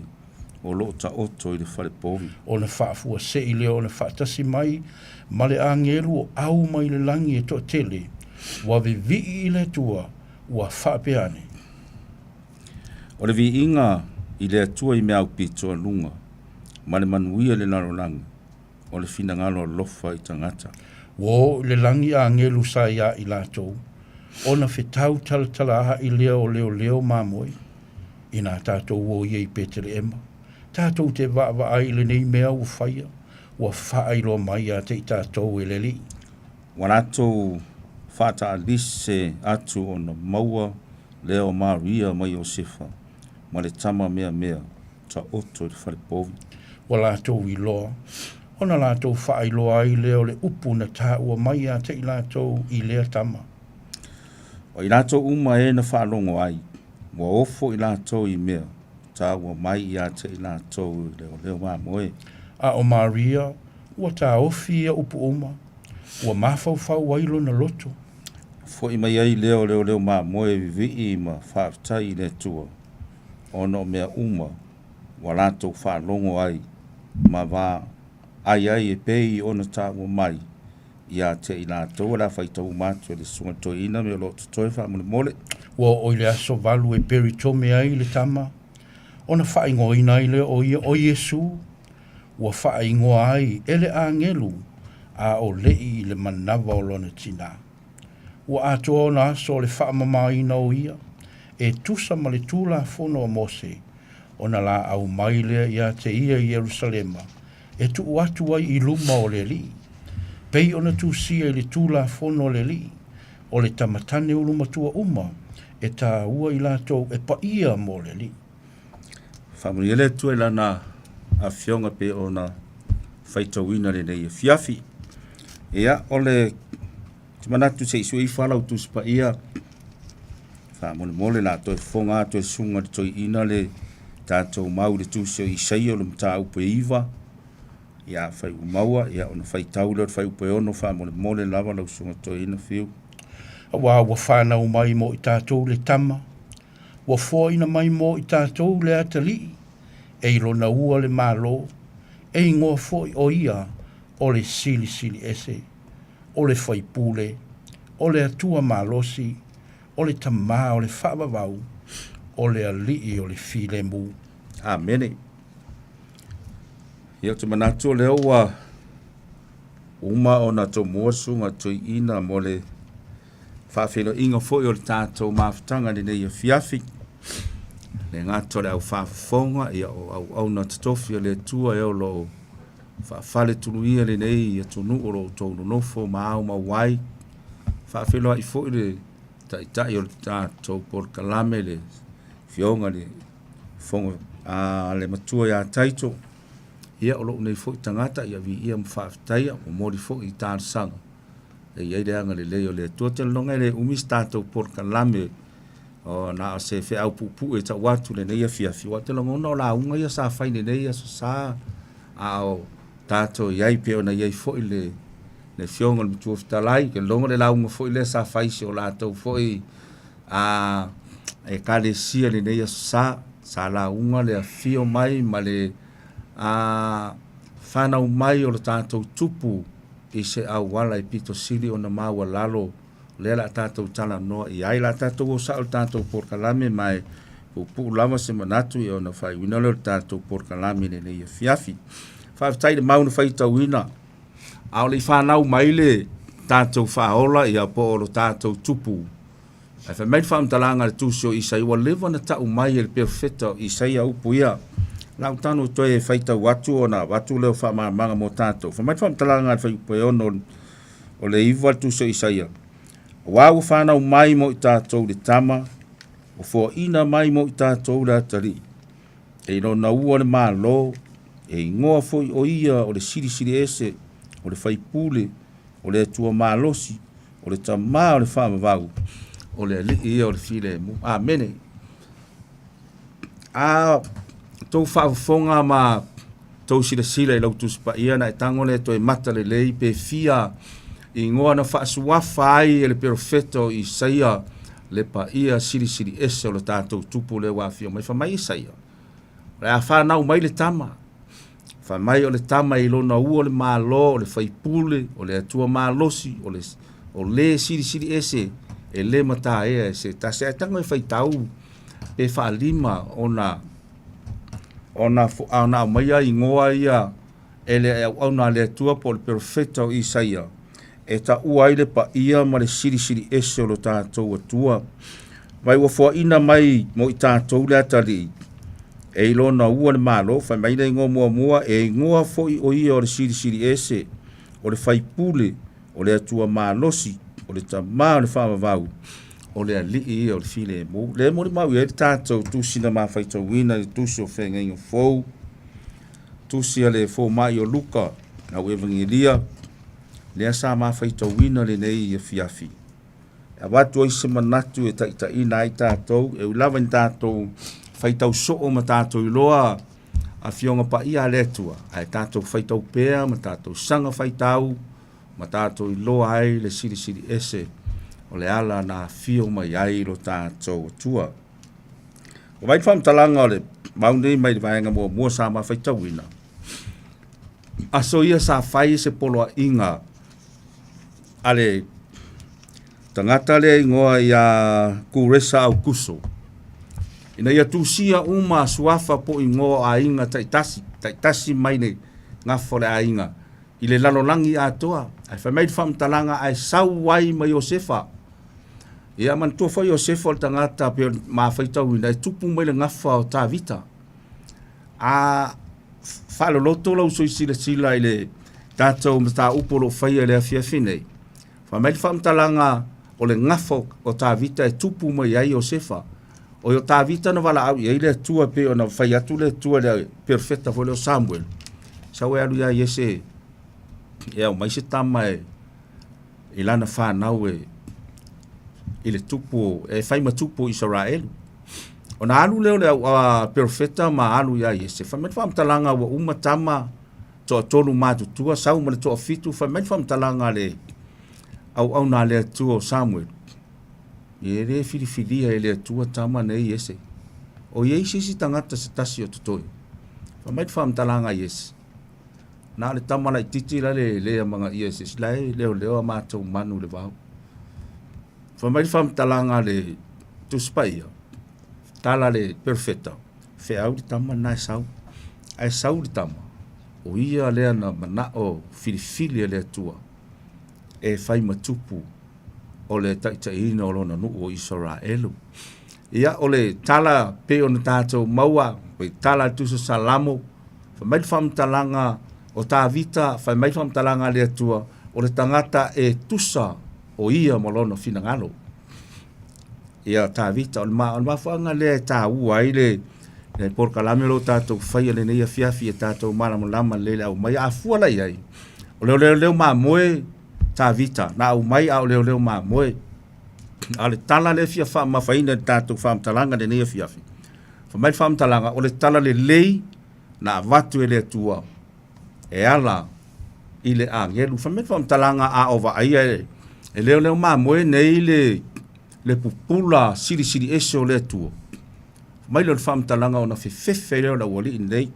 Ai mai whaamtalanga re. Ale maun tau pe sifulu leo la o e tātou whaitau. Mai ona whai mai ei leo le a ngelu ia te ilatou. Aua tau te māta tau. Wafa au. O te au maia ia te o tau le tala le leie oli. Te le ainu uma. Amene. Mai whaamtalanga aua tau te whewhewhe. O le pupula nai tau te wā ai ai e le se. Pupula I fefe ai se o le pupula I fia I tangata uma. Mai whaamtalanga ale au na le atua le angelu na whai atu I leo mamoe. Au atau te mata tau o le tala le leie fia ai. Lea o le a o tau atu I a te o tau. Ma au tātou iai le tātou por kalame le fia finei se I whaanga solo. Mai whai upe fumule tasi. Wao le aso nei u whana wai le ai o tā vita lo tātou whaola o le ali ia o ke riso. O le whesiri mo tātou tu lou lava le pa ia o le au whaafafonga. A whai e whanau mai so walo o na ave lea tu lou le upu whaingo fie e whaato sanga I le whale e whanau wai manu e le lei sau whaafafonga ma sau whanau. Tu lou lava. Le ai a. E le tā ua le mea. E le tau so oa foi. Leanga e mata ngasa tangata whamei e le te tauana e pisa so pe a whaini mea foi e masani e. Leanga oena e whanau ma le whale o manu. Ai vai le tā ua o le awala na tā pena I le atua e alai na fio mailo na aro pele ui e maliu ma whaalawa au I le sātauro ono le manatu I ate oe mau. E na fio mailo tino a tangata e alai a Maria mai o Sefa. Mai leo le whaamtalanga wa fio mai o ia.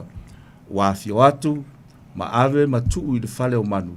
O nei whai mai whaamtalanga wa le ofi le whale tani ei malo. Ai ana whapeo se ngafa o se isi a I ngā tupu. E le sau whaafia whapea le tuspa ia. A wananga fo e le se mea lele. O le mafu anga le e le fia I lava tangata I utaia. Ma le tele o tangata le nu o le atua. Le anga laila tau te I loa o le fio mai o Yesu e ala I lona tino a tangata. E le whapese fio mai o se tupu o lo mana na o I tangata o Israelu.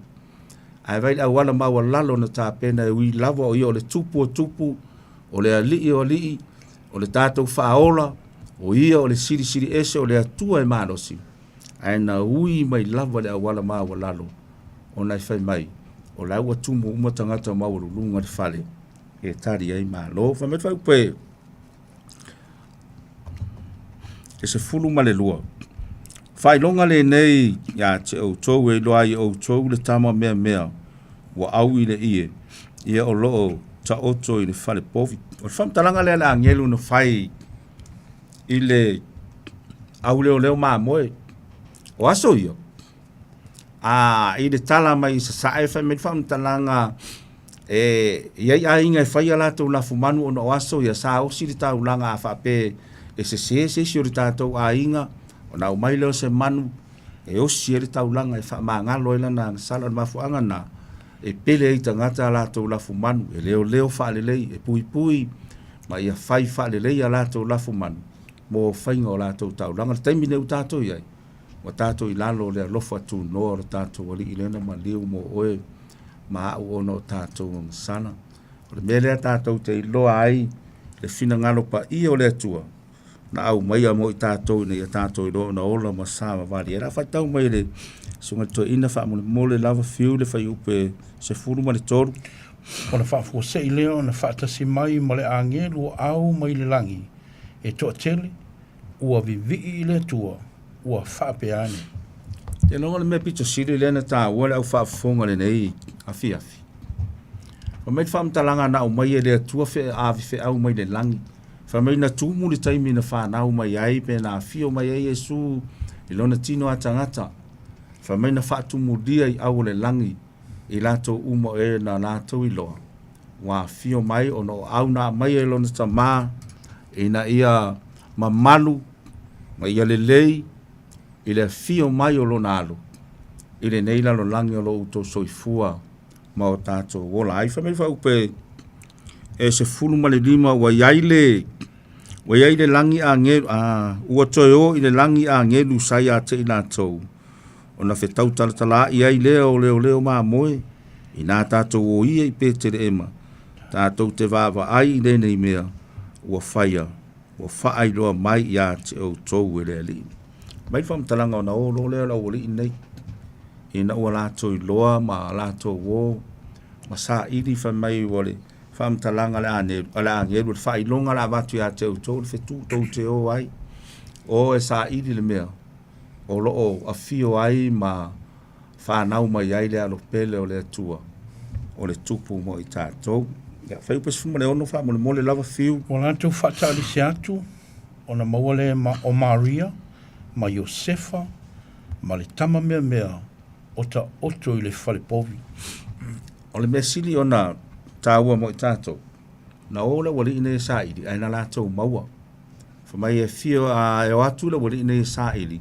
Na lātou maua lea o Maria, ma Iosefa, ma le tama, o laita oto i le fale o manu. Le au whaafonga le nei tū la fiafi. E leo ta umai ai le tusipa ia po le ale aso o le afo i le taimi na whanau a Yesu. A le taimi ia pe atawa ai atu i lungo televise i tu sai. O le taimia tātou te leilo po le tau malulu, po le mawhanawhana. I le taimi lea nā fio mai ai Yesu e ale maliu mai le neila langi i ona mātu o Iosefa ma Maria. Ai tātou te leilo ai whai mai whamtalanga o to tonu le whale o manu le taimi lea. Ai tonu le sio manga ma tonu o lau televise. A o le taimi o le tau malulu, e whaile lei e tangata nei whale tu ia la tau manu i to tonu ona o le tau malulu. O nei le tu sale malulu lea o tātou i nei ma a tu nuu lea pe a tātou wahai ai. Ia tātou te rei loa la, po le ale taimi na soifua me elo tātou ri whaaola, po le taimi o le mawhanawhana, po le taimi o le tau malulu, ia po le taimi fo o tau whai ui o le malulu. Ai whawhetai le tusipa ia le tu e tau mai, na fio mai lava Yesu de nei lalolangi e ala i le whanau mai i a Iosefa ma Maria. O me whamta whai upe sifunu valu. E lato uma e na whaalongo ai. Wa ofo i lato i mea o tau mai i a te i lato e leo mamo. E tangata uma lava sao atu leo mamo. E nei la iei le teimi leo o whanau ai Yesu ma fata oto i tonu le whale povi wha mai sa au i le ie ia mata oto ai le alo pele o le tātou whaola a lo tātou ali i o Yesu ana watu leo tama nei ma wha matala le tala na mātou maua le tala e le angelu whai mai mātou te o mai e sa ili le mea lo o fio ai lo tātou ali i no wa fio mai lo ni tino a tangata na watu leo uri e whai wha matalanga mai ona ofo i leo tangata sa iai. Wa ofo i lato uma i le mena wha matala atu. Whaali mai le angelu iai mātou. Na o mai fe au avi fe au mai le langi. O le pupula na tai iai mātou. O le fe au na o mai amo i mātou. Mātou te o mai e sa ili. Le meo lo iai i Yesu o lo tātou. Whaola la whaitau mai le sunga toi. Ina whai upolo soai. Sfun mo le iwa wha mo le mole. A o Maria. Wa tau fia upo uma, wa mawhau wailo na loto. Tana le si mea siri leo na taua, le tu pā o tina. Wa met whamtalanga a o feagai le agelu ma leo ma moe ma lato fetau talatala ia fai mai faamatalaga le fai upu na faitauina e suga le toeina na taofi mau ai maria i lona mafaufau ma lona loto upu uma ia auao mea ia e taofi e le tinā tulou lava pe ao ina whanau mai se pepe foi tonu o loutou aiga e mua lava na auao e le tinā i mea uma lava e tātou te wā ai ai whapea foi taimi na mātou o mai mātou ni laulangi tulou ia ta te maua lava mea lelei uma peo le tala i māsani e foi tātou mai le lai titi se o ina matua a e mafuta i o mātua te maua le mea lelei e mea le tala foi lelei māsani e tātou a e soa i lalo le o le matatua e te le foi au penu e maua a le moa whapea nā le whaamtalanga e tau whatusatusa whapea nā le finangalo le tua ai fai mai whaamtalanga o mea uma ia na feta lai mai ai le tua e ala le angeru na tau fi mau le fina ngalo ma le loto ma le mafaufau o le tina pele o Yesu o Maria ia vi ia mo whawhitaia le tua le anga o mea na whaia le tua ina ia i loa le tangata o na ola i loa le tangata o na mai tau mea uma au mai le tua ina i mo whai o na tātou maua wha manianga le neo langa lo o tau soifua ma tātou o lai. O le whai upu e luas fulu.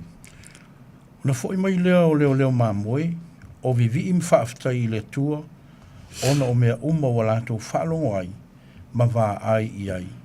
Pei ona tā ua mai i a te i lātou. I le taimi na toi fwoi e la warinde. Fa mai wa lātou vi ma whaafetai le tua.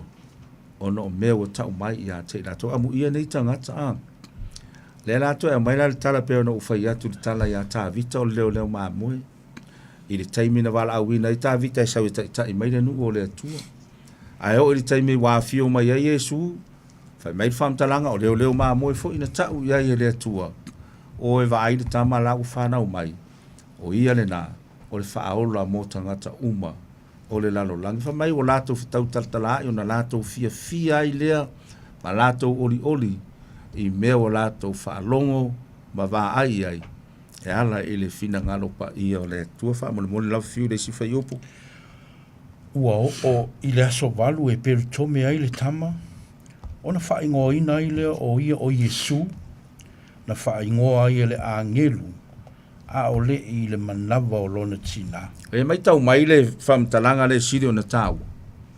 Wha mai whamtalanga a o le i le manawa o lona tina Yesu a ua lewa na tūsia le suafa pa ia o lo tātou whaora o Yesu lona suafa. Mai whamtalanga a o le i iai Yesu le manawa o Maria ua lewa na uma na tūsia lona ingoa. Wa lewa na wha ingoa le langi, ma sa idi le ingoa, o Yesu, o le whaola, o le keriso, wa lewa na tau mai tonu o le fionga pa ia le atua. Ia o ia mea uma tātou te loa ai le fina ngalo pa ia o le atua. So se mea lava e tau mai ia e tātou, e mo mona tau mai e le nganga pa ia wai, fe mai Yesu na ua wha maa vaelo malona au so o la ua fio le langi, a wina mai le nganga pa ia, e fetai a soani ma tou fai mea whaatasi ne nei o langa ia tātou au whaafonga ne nei tūnafia a wane ingalo so se mea te alu iai o lo o whaatasi ma le nganga pa ia o le tua so se mea lawe te whai te talo i le tua le nganga pa ia o mafuta mao wha mole tai so se mea ona e maua leo wha moleanga e ala i le fina ngalo pa ia o le tua whai upe 2 ma le lua Wa toa na aso le wha maina o ia, e tusa ma le tū la fono a Mose, o na la au maile ia te ia Jerusalema, e tu atu ai I luma o le li, e... Luma o le, ia. O le tāua leo le mau leo tātou le leo a matane tau whai wiu tātou whaam talanga no whatu nā le oto mai lava o mea tāua ai ato tō i o tō whina ngalo mo tātou I loa le leiri whina ngalo le atua. Na soifua mai lava lona alo pele le nei o langa e ala I ona mātua whaare tino. Wha mai whai upulea whaitawina nei mai wa atoa o na aso o le wha mama ina o ia. E tusa ma le tūla whona Mose ona la au mai le ia te ia i Yerusalema e tu atu ai i luma o le ali. Mai whamtalanga na wha senga le ia e le tua me ia tau le angeru. A toa loa aso ia na whanau e le tama. Ona ave loa lea i le fale pe ona o whai atu e tu ai o Yerusalema o le malu pa ia o le atua. O le malu o lo tu i atu nukuma mau ia i nasa ia Yesu. Mai ni whamatu le whamtalanga ia o le tala o tātou māsani ia i whamei i le taimi fu le na o a Yesu ma ona mātu e na o ai le taimi na toi fu i le malanga. Ai o wale i se Yesu. Whamei le whamtalanga ona toi fu i mai leo mātu e su e leo lata mai fu i mai. O la e loto lo toi to tonu o le mea o lo iai ia le au mātu tu o lo tala noa i li fina ngalo le tu. Ale me ufu ai ia le au whai fe au mai lato uma e na mafuta mai Yesu. Whamei ese whamtalanga e whai ele nei tau mai titi e uina lai titi a o ana whaasoa ma le mea tu ina atu e ala i li fina ngalo le tua e ufu ai o lato loto le lai titi a o le tā ua upu au mai. Ia vaenga mule le tātou mau la whaita uina e sire o na tā ua ia o na wha umale o le tātou Port Kalame ia whaafonga mai whai upe luas funu ma le tolu e pei o na tūsia i le tū la fono le di o tama uru matua uma e tā ua i lātou e pa ia mo le ali. Lau whaafonga le nei tū la fiafi ai mese i tātou Samoa o tātou māsani me fo lea e o tātou mātua ia se tangata e matua le tātou a inga po se tama o ia le whai mei whaamtalanga le tātou atunu ia o le tama uru matua na e pito le toi ina o ia na e uru matua whai fo ia e sila mai whaafonga le i le fionga pa ia le atua e o whaatasi lava le tala le leia le atua ma le anga nuku o Samoa e le mawhaina o ese ai whaafonga le me le whai mei whaamtalanga le tuspa ia le fiafinei le o wha umal tātou whaitawina whamai o tama uru matua umalava, o tama nai whapa ia mo le atua. Ia, leo whaafonga mai tātou Samoa. A whai o isa uru matua o iai. Ia e toi whaitau nei mau mai e sira fia ma o ilonga. O le tama na whamai le atua, e whapa ia mo ia le tangata uru matua. E whapena umalava le tātou atunu. Samoa lo tātou ola matutupu mai iai. O le alava lo tātou no nofo ai pe o ai le uru matua whai mai i o le tamanae sawe tai lo tātou a inga le anga o i o le uru matua ai le whai mai le tuspa ia o le tama uru matua fo i tonu o le whenga a tuspa ia le atua o le tangata na whai mai whaamtalanga le tuspa ia e whapa ia o le tangata mo le atua ia o le tātou au whaafonga nei tu na fiafi te manatu o se manatu pu unape ona fai atu e le umistatu whamtalanga ono mea o tau sila fia matatu i loa matatu masani ai ono le fina ngalo pa ia o le atua ia tātou sanga fai tau matatu i loa ai le siri ese o le atua o lea na awina mailo na alo pele ma liu whaalama au ilungo le sātauru ono lona manatu ia te oe maa u le tangata nga sala au tātou tala noa ni ia fiafi o le taimi na soifua mai ia lona malio a lona fio mua mai lona tino a tangata leo toi fio atu Yesu le langi mai na feta lainga i tusi o a Yohanes fumat fawe mua le ono ia au atau te atu vale o la walu le langi ta uni me ta pena se mea tau te nofo i a uma ia ona o toi fo i mai le avatu o tau o le tātou te whaatari i folfolanga le a tātou te whaatari i taimi e toi fo i mai ai lo tātou ali i whaola. E a watu i tātou, wao Yesu e le pepelo pe i tātou, a wheatu nei lau forforanga le a whiawhine le sunga i ata i toi au te sau le vai aso le mai se whamundianga ai le sau.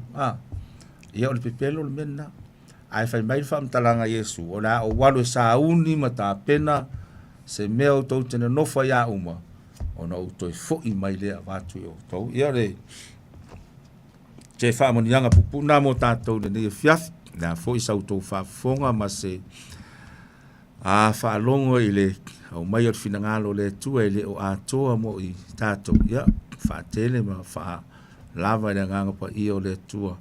mo tātou umalawa o whaafonga ma whaalong, o le fionga le tua pe ona tātou whaitawina ai, whai mai o le tusi pa ia, a ave ese tangata se matai tusi po se iota o le tūna fono, po le tusi pa ia le tua, whai mele whaamtaranga le tua. O le tangata nai lea o ngā moa, i te iso na tofi le mālo le tua. So se tangata lana na te ave se ina, se iota po se whasi matai tusi o le tūna fono, whai mai o lea o ngā lea mea. Ia, tātou talo i le tua, ia tātou maua whaamonianga mai ate ia. Tā pena masa uni e tātou. Ia tātou te whaataritani mo ne aso e fio mai tātou. Taira whai tātou, tālo. Mātou, whaftai tele lawa ta mai lo wanga le lei, mātou whai wina fo i le, mātou whai tō wina e ala i le, tusi pa ia lau fio, nā te au maia i o mātou loto le tā ua o lo fina ngalo, au maia ia te i mātou, ma mātou i loa ai, le ala nā fio mai ai, le a fio mai a lau fio le nei o langa. Nā fio mai lo na tino a tangata e ala i ngā Maria mai Josefa, o mātou mauti noa mai loa, o ia o se atua e siri o na anga malu e loto maua lalo e ala i le ala nā fio mai ai, ia whapea fo i mātou na mātou whaatai ai, whaamule mole ta mā, a whaiere a toa le mātou au nanga i a te oe, wha mole wha maa ngalo i mātou ta ngata vai, talo wha manuia i lau auna ia taitoro whia ngai mani nei por ka lami wha fitai i a te ia ta maa, i lona au nanga i so se taimi lavo le nei rei tio, mātou te wha longo lavo i lona siu fonga, ia iai reanga le leo lau fio wha tai fo i le auna sunga le toi nei a fio maa futa, ia iai lo wanga le rei taria i mātou, wha maa ngalo mātou se ta maa ono Yesu. Amen.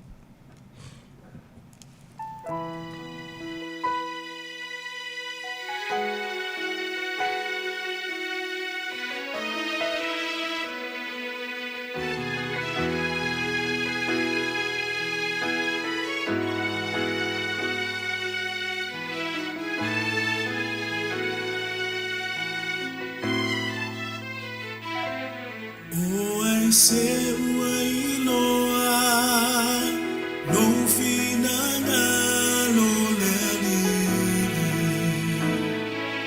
o ai se ua pule faatasi ma oe na e foa i mai na e faia mea uma o oe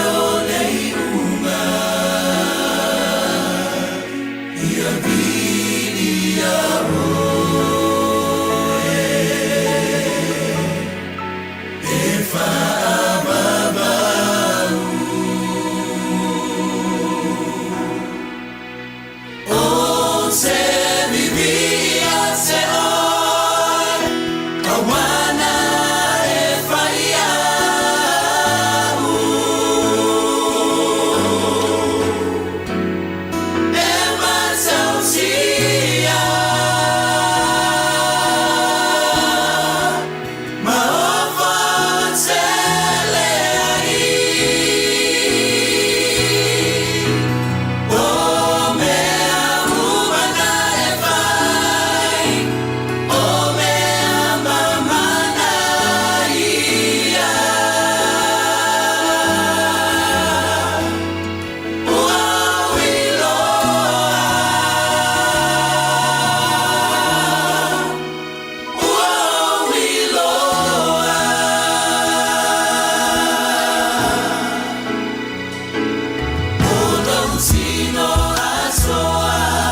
se vive ia te oe a wana e whai au e matautia e ofo tele ai.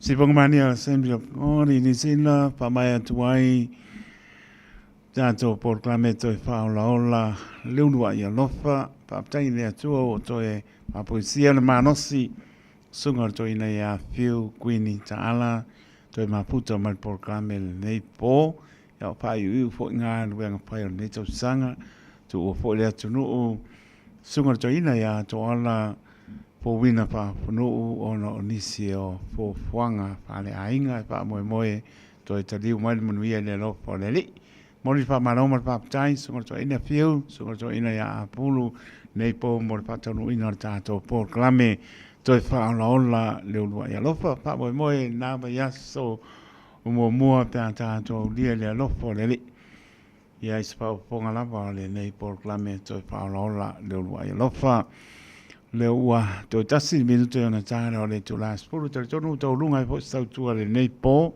mo le tu pa mano mo pa tan mano le tonu o ma puta mai lo to te liaina o lo fa ta vai mo te mlawa tono lo sa per pengal benga pe lava ma puta mai ai mo le tu pa malo ma le pa tai ia mi ai pe le tu o tanto ma ai le pa iunga le to sa ea, tātou tū mau pia pa tū tua, ma le taritonu o tātou uma pa maoni le lofa o le atua. Le lawo ma maarisi ui o ne tau sanga i lona mātanga o fie, tū ni matai la o kere siana pa tū tua o tā tangata le lofa o le li.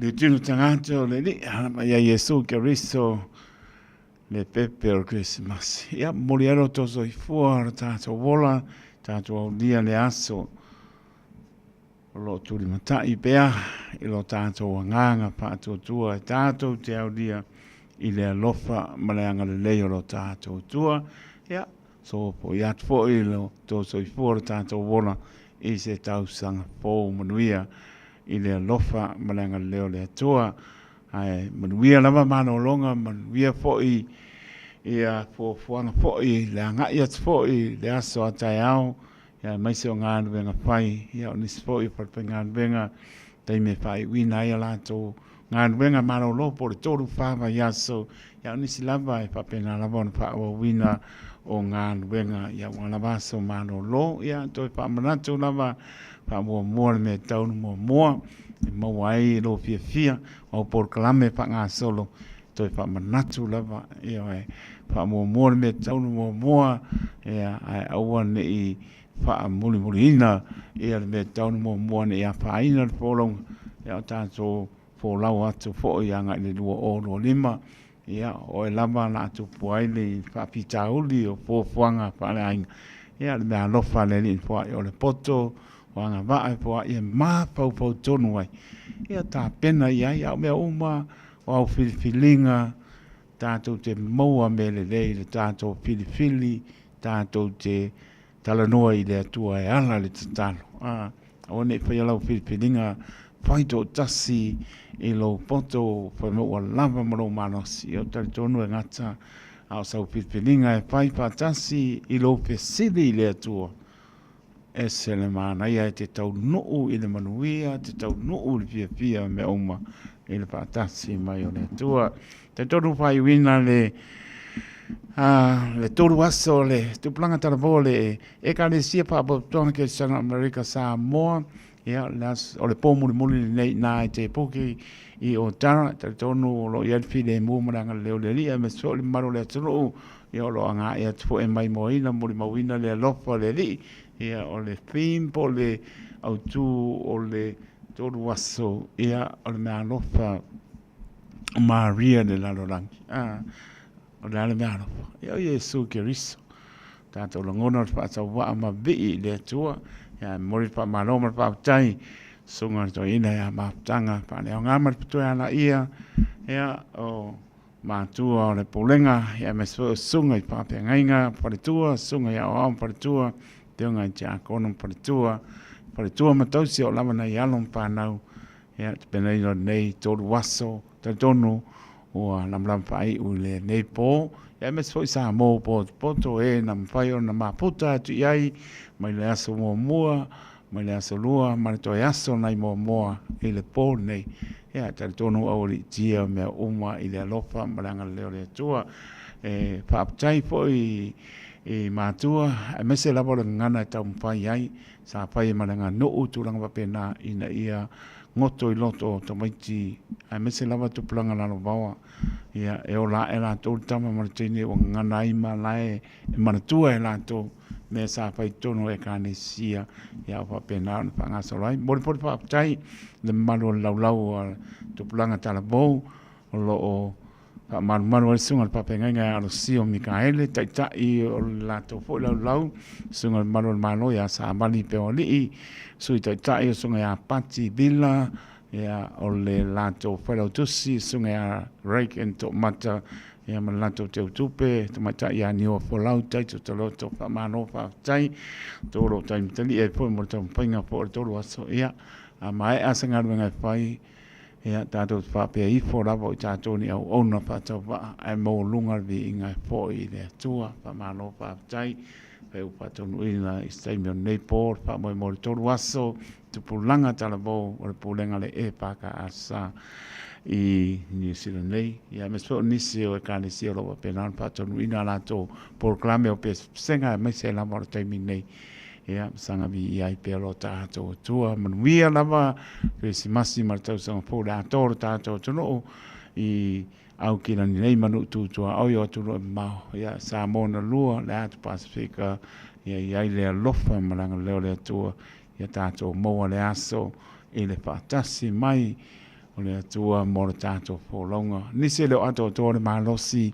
so se mota sanga si moto malawa ia mana tua pe o tore tano au si le fia le li le tātou tangi atu au ngangi atu lan pa manolonga e pa iatu pa iane pa ipo maua le manosi tātou te au ngā mo ia malona pe ngalo nisi o ainga o pe ngai pa no noanga o nisi tele i maaptanga mo tsia le malanga le maliu pa mai se le nganga o le li ia lo pangia foi la uso tuli o lātou whasalanga tina mtu papino tuli o lātou whasalanga ia ia le anga leo le li ia fi le mo le li to mo skelu si masi pi le mo ia mai so to mo so le anga pa ia la ngona i tono to potu salamo pe o salamo le wi ona ta mai ai le o ia ma to e foi lo na ai alo pa te atu mo to li fa salanga o lava na yalo pa na malo le tunu pa dia le tua pa tai malo le tunu ma puta mai lunga